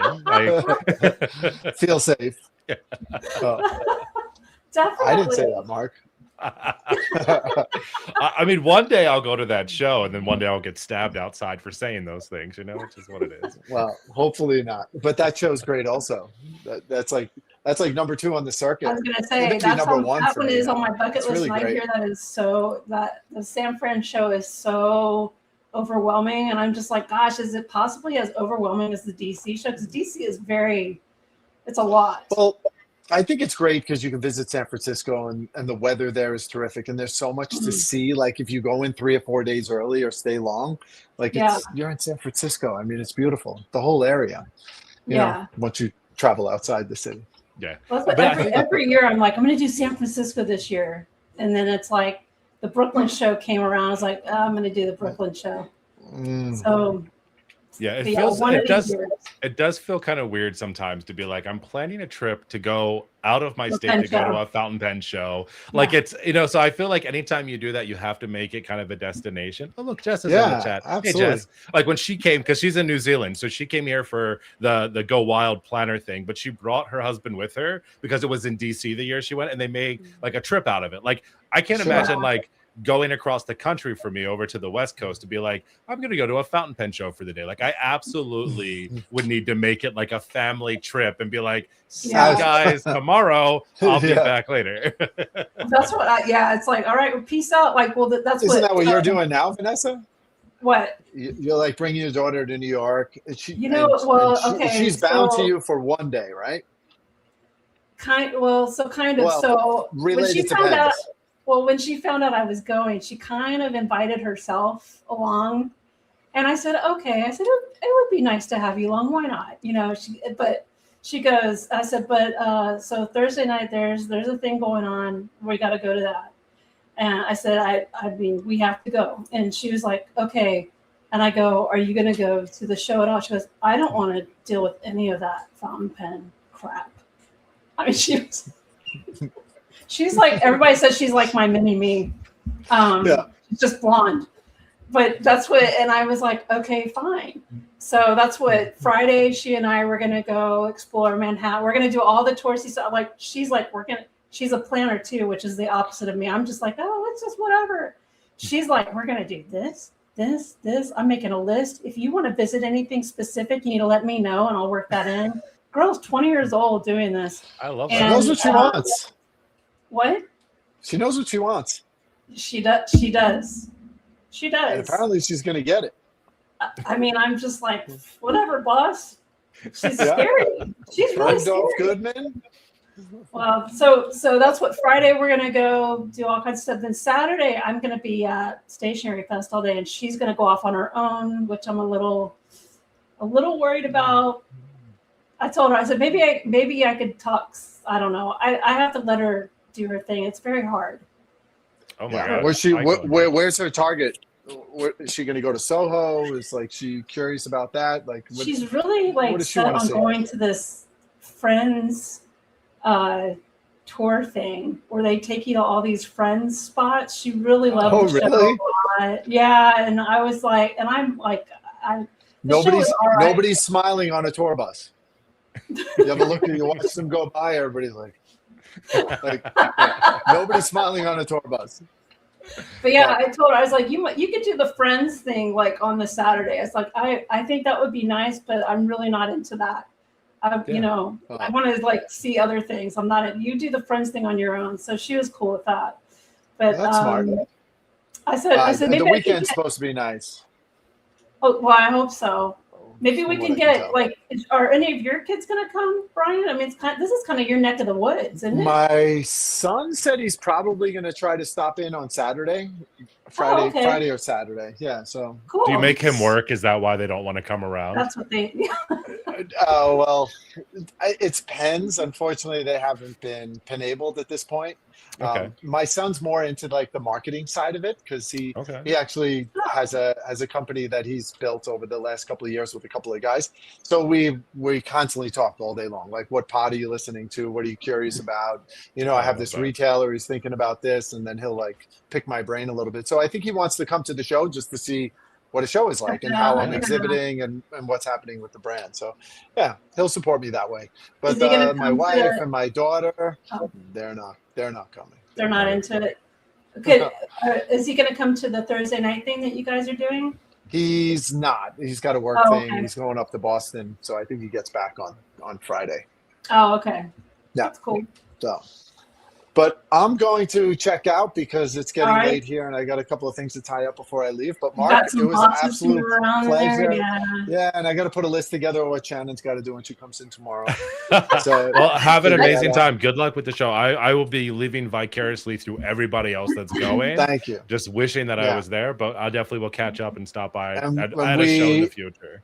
We really appreciate your kind words for the brand. We've seen, I've seen the stuff you've done with the cranes and some of the other Estes. So thank you for that. It's good stuff. It's hard. It's really not hard when they're just incredible, just hands down. So they're probably some of the most reliable pens. Thanks for that. Appreciate it.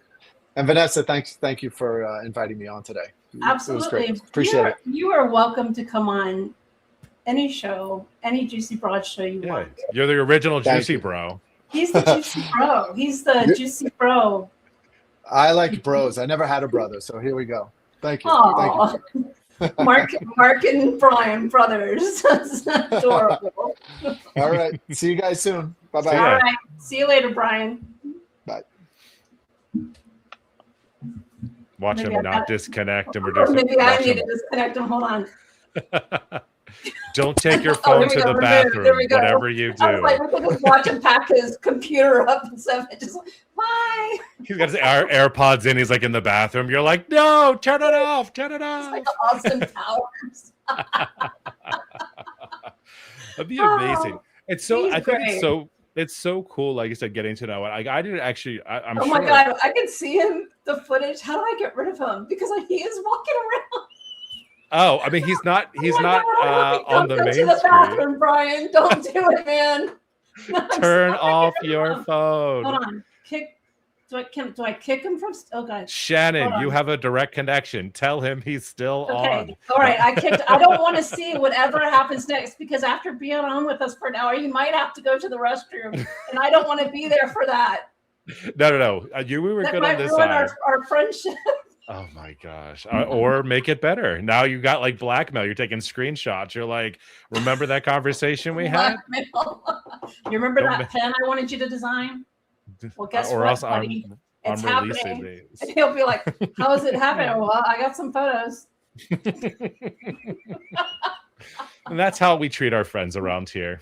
No, you guys don't see Brian, but I'm in the position that Lori is usually the one controlling the stage here. I'm usually the one. I'm in the position that Mark is in, where I could just kick back and chill, and I'm just like whatever. And Lori is really good at. She gets to like comments. I'm okay with it. No, you can only do so much. I mean, that's the thing. People don't realize it, that there's so much work that goes into these, whether you're pre-recording them or especially doing them live. Like Jess and I have talked about maybe doing that. And there are times we'll get halfway through an episode and I'll be like on this random ass tangent, and she'll be like, we're going to edit this out because like you just talked about like hate comments for 15 minutes and we're talking about something else here. And so I'm very grateful because I've been made a better person because of her, because I've very much learned like, how to have these conversations, when to talk, when not to talk. It's hard to try to figure those things out. And again, people watch this and I love that people enjoy it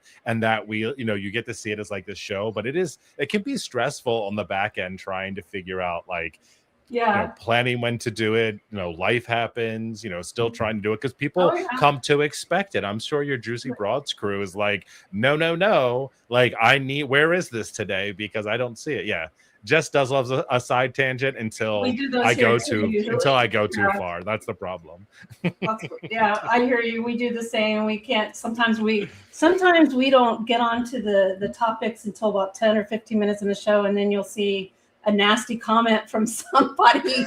Like what somebody actually wrote one time that they get to pens at this mark, and I was like, oh my gosh. Yes. So that happened on a video of mine the other day, a YouTube video. Someone commented a timestamp. They were like, Mark starts actually talking about the video here. And I was like, excuse you. But then also I was grateful, but it was during a live. So the live had already, happened. So it was, when you post it to YouTube afterwards and you watch it back. But I was like, first of all, I could never timestamp a YouTube live. Like that would take forever, right? To go through that and do that. And when you don't have somebody editing and producing your stuff, then like you're doing it on your own and that's a lot of work. So a part of me was just grateful. I was like, oh, awesome. Thanks. Like I wasn't going to do that. And if people are just looking for that content, but I feel like people should at least come to expect kind of after a while of like what things happen. But I totally get, like, if you never get to the topic that you said you were going to discuss,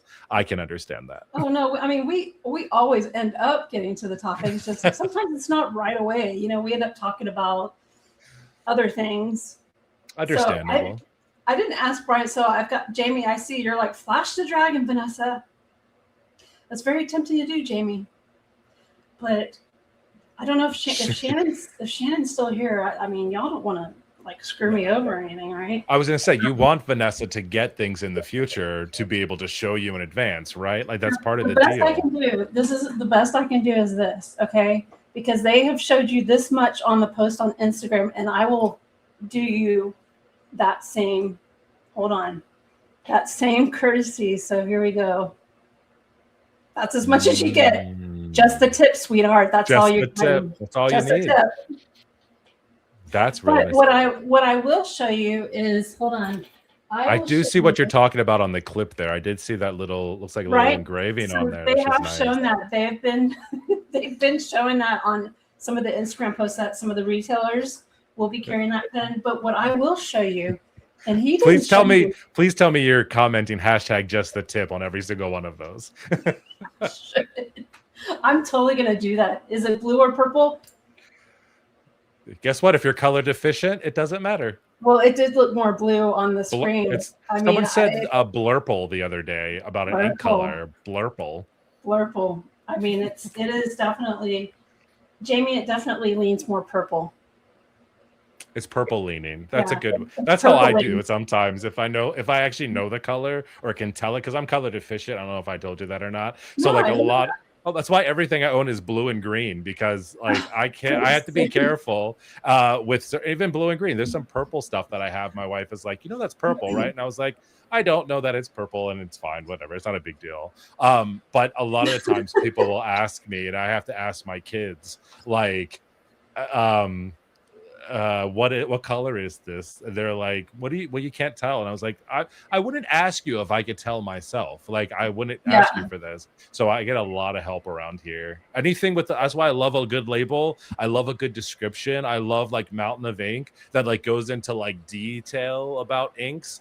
It's my favorite place to go, because I'm like, finally someone says like, teal could be more blue than green sometimes. Who the hell knows? That's true. It just depends on that. Does it sparkle like Benu?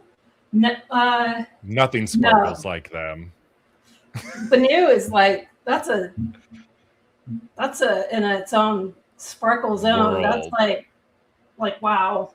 I've got vodka on the rocks, and I was like, this is the craziest ass pen ever in my entire life. I love vodka on the rocks. I just wish that center, that band that has the Benu on it, I wish it was silver too.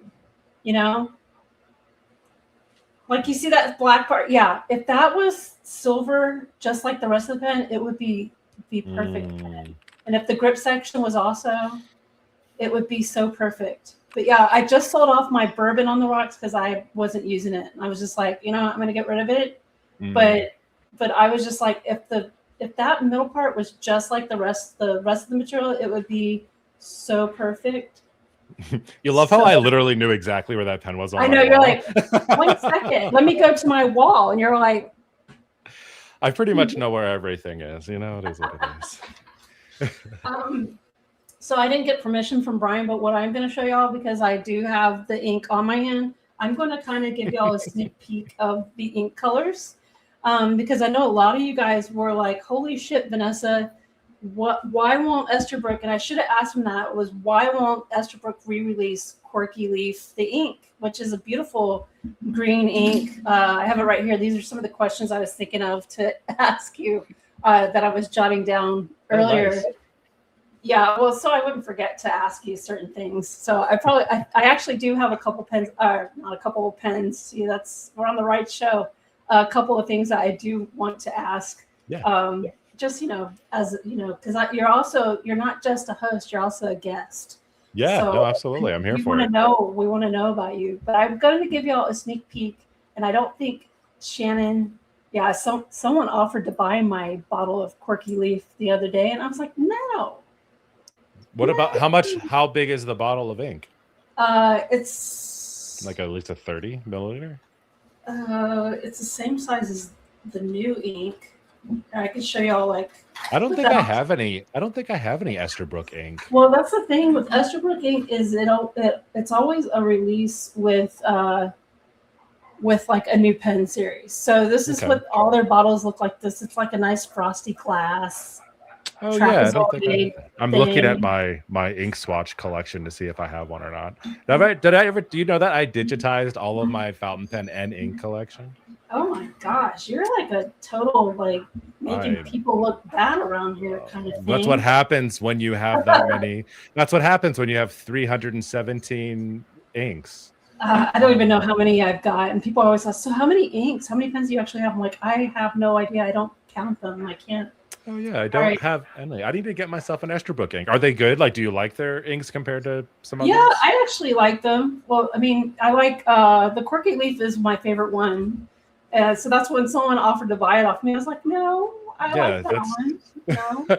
and depending how much in there, like sometimes it'd be like, oh, I'll give you like a 3 mil or a 5 mil ink sample. But Yeah, like would I you? wouldn't mind if they wanted like a little sample of it, and we happen to be at a pen show or we're going to see But each that's other. opening I'd up like like a little sample. floodgates, though, like because then Yeah, everybody's asking for an ink sample. yeah.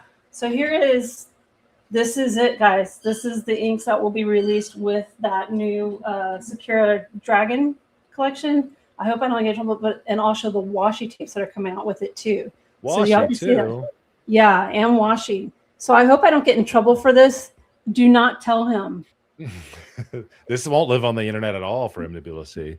No, They look so matte, like, but in a very good way. well, and I think it's the paper that I use. So Okay. I used this is Cosmo Air paper, which is one of my favorites. Mm. And so this is the one that's on my hand right now. It's got a good sheen to it. I think if it was on a different paper, you could really see some of that Okay. sheen action. Yeah. This one is more of a mauve tone. So, and there's a little bit of shading, but this one definitely has a lot of shading involved with it, the light blue color. I think they're all fantastic. So yeah, I immediately started testing the inks as soon as I could. And that's why I was like so excited. You know, I was like, How did that ink accident happen? the bottle is so full of ink. So when I was putting the cap back on, it started coming out the sides. I don't know what I did to make it do that. Interesting. And I grabbed it and it was just all of my, I was like, oh man. So Yeah. I'm like running to the sink. I'm like, I don't want that to stain my hand. And I mean, it was not coming off. But Do you have any of that pen cleaner that they sell? I do have some, but it was downstairs. Oh yeah, it's always And I it's was never in a trying to spot where take you care need of it. Yeah. You're like, try Okay, not to get it on my so- desk, my floor, anywhere on the bathroom. No, that's you what know? I did drip some, and I was like, I need to wipe this up before any of the dogs step into it and start tracking it everywhere because it actually stained the floor a little bit. And I was like, okay, it's all good. It's all good. Yikes. All right. So I have a couple of questions, and this is actually someone had a question that I was going to ask. Mhm. What is My your favorite pen. favorite pen? Ooh, Yeah, so I have that's a tough I one. I have a few for a few different reasons. Let me grab some of them because I think they're really cool. It's got to grab it from the wall. Yeah, my wall. The wall of pens. The wall. So I have a few. So like as weird as this is, so the I love the Quaco Lilliput. Lilliput. Yes. I have the Lilliput with a double broad nib on it, and Ooh. something about that juxtaposition is really great. I don't always love a lot of Quacos. I know a lot of people like live and die for the sports. I have a few, but this is the one pen, like it's the only pocket pen too that I will grab and use more than once. But I just really, really love it and how it writes. So I'm all about a nice double broad nib with the Lilliput. It's fun to write with. Yeah. I did get, this is still my like one of my Grail pens. So this is That's pretty. River City Pen Company. It's Oplex, right? So I've only seen a handful of pens made with this. I honestly I've only seen, but like, and it's hard to like when it's in person, it's incredible, but it looks like clouds moving. I could see the iridescence, the chatoyance. Yeah. Oh, okay. Sure. Yeah, Chateau, whatever that is. But Tom at Goldspot uses that term all the time. I just think it's funny. I love it. So like this is a really good one. A lot of my pens that are my favorite are just like weird ones, like Heinz Koenig. So this is the most expensive pen in my entire collection. Really? Someone asked how much the Oplex pens were. This Oplex pen was like 400. $5. Oh, that one was $5. I'm gonna look. Jess and I we just did a episode on it on like most expensive pens, and I have them organized by price. Sorry, $445. I was almost okay. I was gonna say that's what I've had a couple of Operex. I still have one Operex from River City, and they were expensive. I actually sold off one of them because I wasn't using it, but I did keep one because I love it. But I was just like, I mean, the price. Why is Operex so freaking expensive? So I asked. It's ridiculous. It is. So supposedly it's very hard to make, right? Because it is manufactured opal. So it is. So I it's not the same, but like I think about like. you know how like laboratory grown diamonds are less expensive than real diamonds. Well, for whatever reason, laboratory made opal is more expensive than that, and then there's only a few people that actually know how to make it, because supposedly it's very difficult to make. Like, I can't imagine being a pen maker and working with that material and like making a mistake, because that's just money thrown down the drain, right? Yes.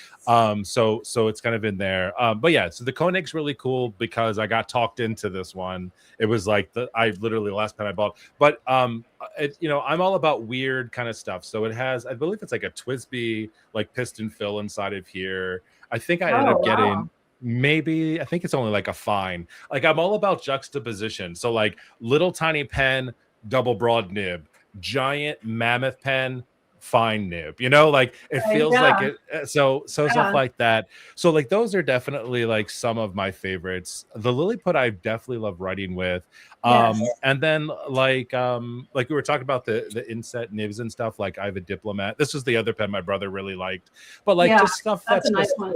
Yeah, that's just kind of different to write with are usually my favorites. I mean, I have so many, but I think you might like the Waterman Karen. I have that. So that is one it's very nice. I use that one. Is that up here? Where's that one? I have it somewhere. Here. I put them in weird spots sometimes. No, this is the Pilot one, right?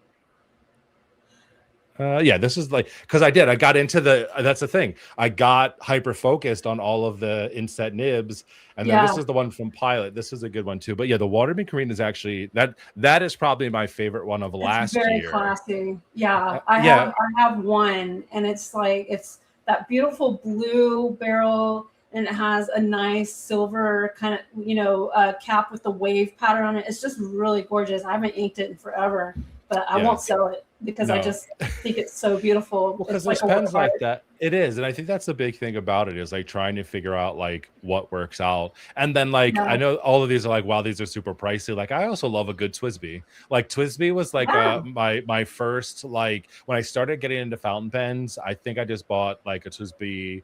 The Eco, right? Or Echo, I don't know. Eco is how I say it. Yeah. But like, I call them like the snacks of the fountain pen world. They come in like every color. They come in like, they're just like not super expensive. Most of them are like $30-$40, and you just use them and reuse them and like love them, and you can get them in all kinds of things. But the past 2 years, I've been so big into maker pens, just because it's something a bit different, and you're not going to find many other pens like that. Even if they come from the same blank, they all look very different.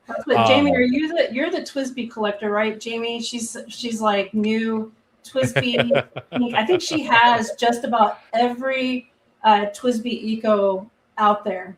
Yeah, I mean, that's what I'm saying. She's a huge collector. They're so easy to buy.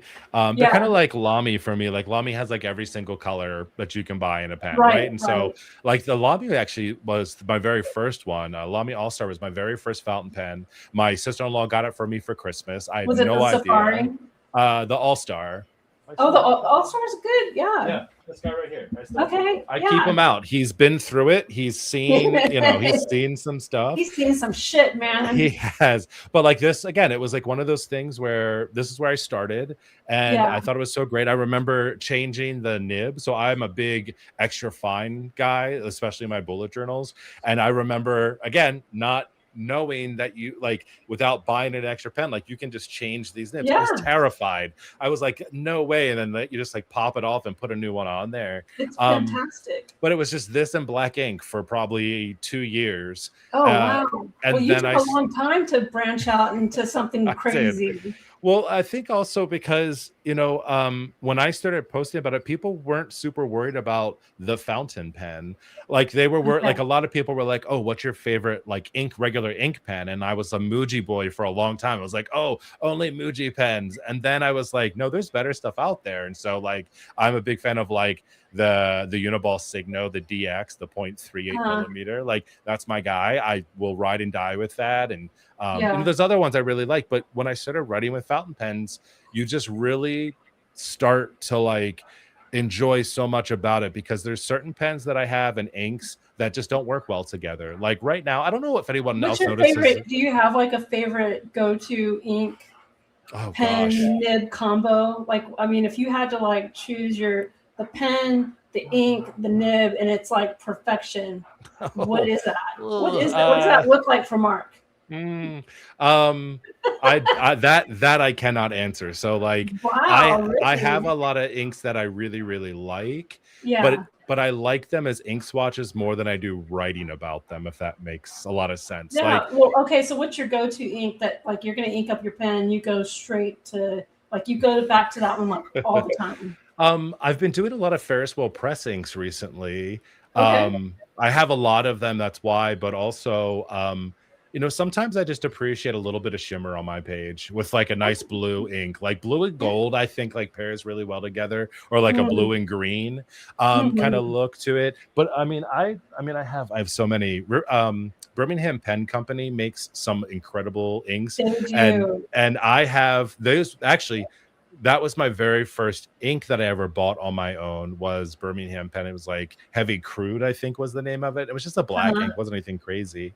But I have this. I was just had this out the other day. So, oh my gosh, you have like a thing. Oh my gosh. That's what extras, because all of the. I don't know if you can see them down here, but hold on. Let me give you a little behind the scenes. But I mean, that is like, oh my gosh. I mean. Mine are like, so do you see these boxes behind me? I just throw them in there. Oh God. I mean, that's what you're like, so like organized. That's what's like, oh my gosh. Yeah, well, I have to be, because otherwise things get kind of like nutty around here. But this one, so it's called Jupiter Vortex Twinkle, right? Oh. It is like writing with bronze ink, right? Yeah.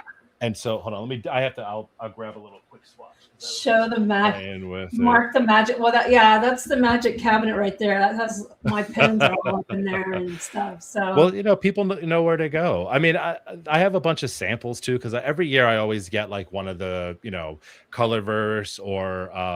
Please don't tell me your samples are organized like that too. They're kind of. I mean, they're in a singular box. They're in this. Oh my gosh. But because you can't really organize the Colorverse ones, because they're like a weird odd shape. Yeah, they have like a weird bulbous whatever that is. But they're all cataloged. I know every single ink and like the quality of the ink, because sometimes I'm just in a mood, right? And you can't always look at an ink and tell the color. And so I'll be like, okay, I really want to write with a brown ink this week. I will not easily find all the brown inks, but in my digital catalog that I built out an Airtable. I have all of that. It's the brand name, the ink name, the ink quality, so the color, the shimmer, the sheen, and if it shades or not. And then I kind of find it. Sometimes especially when I'm writing with the Lily Put, like I want a really good like shaded ink, right, to go with that. I can't remember you got in there, right? So like I want something like that out of it, and so it doesn't always I don't remember like what are the good shaded inks, right? But so I get them, and then I'm like, okay, great, I'm going to use that, and then I'll be able to kind of organization is impressive, and it blows my mind, because I cannot. I like Lori, she can journal. I can't journal. Like I can't do it. I've tried. Long form journaling or like productivity journaling? I can't do any kind of journaling. It's too structured. Oh, okay. I can't do structure. Okay. It hurts my head. So it's like, I know what inks are in there. So if I need like a brown ink, I know exactly where the brown inks are located, and they're all over the place. But I know like where my Sailor brown ink is, or where, my, I just know where they're at. And so I find it that way, but I don't have any type of like organization to it. No, that's fine. So that's right. So that's pretty. Right. But here's my favorite part. And you know how usually you don't like cleaning out a pen, right? Because you're just pens. Like, no, I love it. Watch this. Ooh. Right? Oh my gosh. This is why I like using this ink, because it turns like this toxic looking color. It does. It looks like antifreeze or That's I crazy. I think like Teenage Mutant Ninja Turtle ooze. You know, like this looks like it's gonna cause cancer. Or Nickelodeon Uh, slime or yeah. whatever. So, but like, so I have that now. I don't write with that ink a lot because it's a sheener and it is Have you like tried this one? Color Shiny Ink. I agree with this statement. best Color shimmer Shiny black. Black ink is shimmer. very, yes, that is a nice black ink. If you like black with shimmer, that's Oh, a good one. this is my favorite, I think, color verse, the NGC 1850. Oh, okay. I haven't tried that one. Hold on. I also have all of, along with the digital catalog, I have all of my inks for the most part. Also, catalog. It looks radioactive. Yes, For my and road, it looks radioactive. that's what I love about it so much. That is I've never seen an ink do that. Do that, right? I haven't either. No. So yeah, that's not. I guess it's more blue than black. I don't know how to. It's like a blue black. Ink. Blue black, but I like it because Blue it's like so much glitter. Colorverse does a good glitter, or a good shimmer. I feel like Ferris Wheel Press. That's like what they're known for. Is I feel like their shimmer. I like Ferris Wheel Press, but some of their inks are a little too watered down for my taste. Okay. So yeah, I mean they're just too light, and I like ink with a lot of presence. You know, like this when I swatched this dark cherry wood that's coming out with this, I was like, whoa. You need that in your life. That is nice. Yeah, that's real nice. I'm like learning a lot about like the ink combos and stuff. Like I really love like Monteverde USA inks, but all of them for me feather and bleed and like do not great things on my paper. There was I haven't used Monteverde inks in a very long. In fact, I threw out a lot of my Monteverde inks. There a few years back, probably around 2020, there was huge controversy surrounding their inks. Many of them were getting very stinky and molding. Oh. Yeah, and I had to toss a lot of those inks. So I don't really use Monteverde inks anymore. And it's a shame because there were some really nice colors in that collection, but I was just I can't put that in my beautiful pens. No, I don't. Yeah, doubt it. But yeah, I used it. So I don't love ghosting and paper is probably my biggest thing. But like this was the ink. Like literally, I couldn't even write on the page. I actually had to put a Post-it note over top of it so I could write on it. I usually use a lot of like Archer and Olive notebooks, but I've been trying to look at like planners that are already dated because I use my journal mostly for work. I have some fun creative projects that I have in my other ones, but I use my journal for work, analog note taking. That's just how I prefer to do it. And so like making a spread every week, it doesn't take me long to do, and I have tons of stamps and all kinds of fun stuff to play around with and do. But like I was like, well, what if I just kind of plan ahead a little bit and see if this works with like a dated planner? And it's been working out well, but I just can't with the paper. Like the ghosting is killing me. And I just can't. I'm like, you take me back home. I can't take me back home. but that's the thing is like, but even with Archer and Olive notebooks though, they don't totally handle fountain pens incredibly well either. So like you don't get as much bleed through, but you can. And so it's like this hard try to the lapis. Sorry, someone said dominant industry lapis. The what is it? I always say it wrong. Tried that. That sounds gorgeous. Oh my gosh. Birmingham bonsai green. That sounds fantastic too. Yeah, they have some really cool ones. But yeah, so you know, trying to figure out what works out best. But that's the thing with like the Jupiter Vortex. I'm like, this is a really cool ink, but it's like it needs a special time and place. But like a lot of the times I am just a big like blue or mostly black inks. But I've like this past year I've been buying a ton of green ink. Like I get on these kicks where it's like just all green inks or like a ton of teal inks. And then there's so many versions of teal out there, like you never know what you're gonna get. I think a lot of us in this hobby do that. Like I've had people who will be really in, you know, they'll like message me and be like, I'm really into this color ink. Do you have any suggestions? You know, good inks for that? I'm like, well, yeah, actually I can, you know, point you in this direction. And but yeah, it's funny. I think a lot of us do that where we, you know, gravitate towards certain colors. Someone wants to know, which pen do you like to use your shimmer inks with? That's a good question. I will use them with any pen. I prefer medium nibs when I'm writing with shimmer ink, so I can at least see it. One of the Yeah. big things I realized, because again, I'm learning all the time too, is that the fountain pen feeds are not different based off of the nib size. So just because you have a broad nib doesn't mean the feed is any different, right? So the biggest thing around shimmer inks for me um, is just to make sure that when you're storing your pen, you store it horizontally for right now. Yes. Well, And right, sometimes and then I just kind of swing I'll yeah, grab like a pen and I just kind of do this yeah, to kind of you get just it in kind of there. Yeah. Before I mix it start up a little writing. bit. If Yeah. it gets clogged, it's the reality. You're literally taking plastic shimmery particles and shoving them through, That's something that's fair. probably not supposed to be there.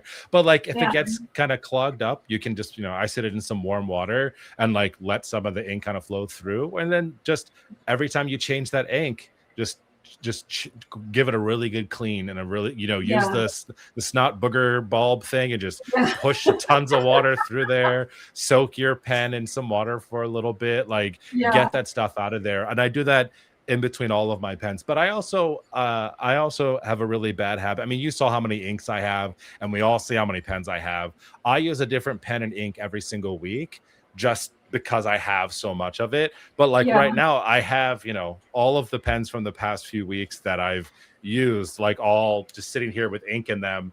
And I'm like, I should do more with these than just the 1 week.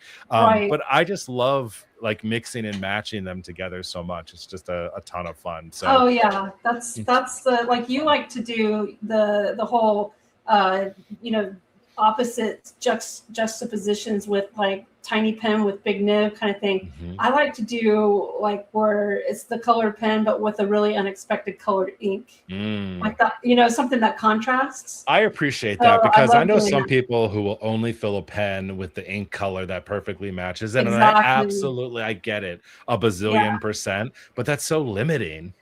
I know. I agree. Yeah, I like to juxtapose with a contrasting ink, something Mm. unexpected. So, and I'll post some of those online. If you're like, why do you use this ink? And I'm just like, I didn't want to. Yeah. It's just, yeah, Kiss this is my how it butt. works. I totally get that. Yeah, that's cool. Well, we're getting close to the 2 hour mark. Does anybody have any more questions for Mark before we close it out? Is there any questions you're just dying? Like maybe anyone who might be looking for his debit card information, perhaps his social security number to apply for credit cards, No, anything I like don't want any that. of that. I've probably accidentally posted that online at some point already. I Who was going to knows? say, it's probably on the dark web anyway. So, Someone knows it. ChatGPT is in control of my life, so it oh my knows all the gosh, things. yes. Don't. Oh, you're right. And I forgot to snap a photo of the three of us for the thumbnail for the video. Oh, you can So just it'll have to just be you and me. We'll do like a fun little pose just before we sign off and stuff. yeah. Oh, it's great. Yeah. So fun chat today. Well, I appreciate everyone showing up. If you're not following Mark, can you plug your information in again so everyone Oh, knows yeah. to find you? Yeah, absolutely. So I go by Mark Your Pages on all of the major platforms. I'm mostly active on Instagram. YouTube is another spot. I do post on TikTok, but like I'm learning TikTok isn't really my space. I just really It's not just my jam repost. either. Yeah, it's just I repost the same things that I'm posting other places in Yeah. there, and it's like sometimes it works, sometimes it doesn't. But there is a really great fountain pen and journal community on TikTok. I just haven't broken into it just yet, but like there's some really Yeah. good creators and a few guys that I see on there too, and I'm always very excited about. So I always love seeing that too. But yeah, so that's kind of the most of the spots you're gonna see. I have all the fun on Instagram, and then Yeah. YouTube. Same. My content over there is a little bit of mix of everything. So I'll do like journaling ideas. I love finding new stationery and cool things to share. I've been doing some fountain pen stuff over there. Again, it's never really caught on a lot, but I don't care. It's just fun to educate and let people Yeah. know. Like I'm doing a video coming up learning, like I said, learning that you can use the same pen but change the nib size without having to buy a pen in every single size. So Yeah. I have some stuff like that just for new people that are coming into it, I love to gently introduce them to it, not make them feel like they don't belong there. So my little tagline I've been working on is like, making the most out of every page to kind of mark your page's idea, but just having fun with it is kind of really where it's at. So that's what you're going to get from me. That's great. And that's one thing I have found about this community, the journaling community, as well as the fountain pen community, are probably some of the nicest, most giving people I've ever met in my life. Yeah. And it's been a real, like when you said you went to a fountain pen show, you're like, I found my people. It's exactly how I felt going to my first pen show. I was like, oh my gosh, I found my people. Yeah. I mean, you're still gonna find the people who are like the cultist, like the bullet journal cultist. Like if you do anything inside of there that is not exactly the bullet journal method, and I've weeded them out, they don't engage with me anymore. But for a long time, they were like, "You put a stamp inside of your journal, that's not bullet journaling." And I was like, "Go to hell! No. I know what I'm doing." I did have someone tell me the other day. I did like the major types of filling system on fountain pens, and someone commented that this was not all of the fountain pens, that I'm at best a noob and people should search out other people's content because I don't know what I'm talking about. And I'm just like, so I feel like there's always going to be those people out there. Again, I always remember the terrible, horrible comments, all the regular ones that people are super appreciative and I love them for it. But it's stuff like that still happens. But I would say 99% of the people in the community are very open. And if they're not, just don't engage with those people. We don't need those people in this community. I have to say one comment that did stick out to me, and it still sticks with me, is that on one of my review from earlier on said that I was showing too much of my face and not enough pen action. There was a I was like, wow. There was You're an asshole. a very popular guy journaler who was on YouTube that when I started to come up and we started to engage and I was putting my face in my thumbnails, he was like, just to kind of give you a little bit of like people don't care what you look like. They're here for the journal content. So you might just want to not post your face. And it wasn't said in a mean way, but he was saying it like, that's not what we're here for. And I was like, okay, I guess you've been doing this for a while, and then if that MF didn't start posting his face and his thumbnails, and I was like, maybe you were trying to screw me over. I'm like, but people need to know there's, more. Well, first of all, I bite my fingernails, so no one wants to look at my hands on a video anyway. Not that they want to look at my face either, but like, it is what it is. Like, I'm sorry, this is who I am. So if you want to see my face, great. If you don't, then someone else has the same video with other content. True words could have never been written. Haters gonna hate. They are going to hate. Well, this was a lot of fun. Thank you so much for having me. I enjoyed this very much. I'm so sad that Lori couldn't be here to join us, but I'm hoping that maybe in the future we can have you back on, and the three of us can hang out and talk about. Amazing. People need to like rest from all the talking we did today. They need to like a little like moment like by themselves. Yeah. So I give really it some time. enjoyed that. I hope we meet at a pen show sometime, or it'll work out. Something will happen with it, and I'd love to have you over on the Planner Pals podcast too, because I love talking to Jess about fountain pens, because she doesn't like I gave her one and I gave her some ink samples, and she will not use any other fountain pens. She won't even use the one I gave her. So like I love talking about fountain pens and like general community things over there. So it would be super fun to like cross paths in there too, because it's always cool to like introduce each other to different communities and get to know each other, because like you said, this is the best kind of space around. So I love it so much. So thanks for having me, and everyone in the chat. I can see all the chats, I just can't respond for some reason. I know it's hard it's overwhelming to I see it. I'm trying my best. You did a really good job today. You did good. Well, thank you. That's why I was trying to like just drop them in there real quick, just to acknowledge. So I was trying my best. I guess let's do a quick thumbnail. Okay. And let's see. I'm gonna hold up the little bag that Brian. So I'll represent Esterbrook in this capacity, since I was not able to get a thumbnail with him. So okay. Should I just hold up like a bunch of fun pens? somebody suggested you hold up that toxic green ink that you had.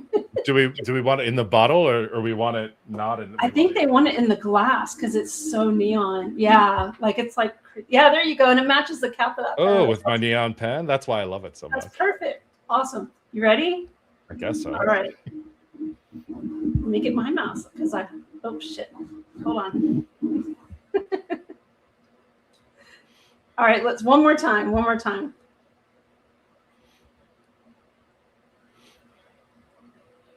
All right, I got it. All right, good. Not used to doing that portion either. My face was like, it's holding this smile for really long. I was gonna say sometimes if I have to smile for too long, it starts to twitch because I don't smile that much. Your face is like resisting. It's like, no. I'm like Wednesday Addams sometimes, most of the time. That's what we love about you. Oh, well, thank you all so much. I really appreciate it. And I can't wait to hang out again soon. Take care. And when we sign off of this show, we always say, are you familiar with how we sign off this show, Mark? I don't think so. All right, you're going to learn something different.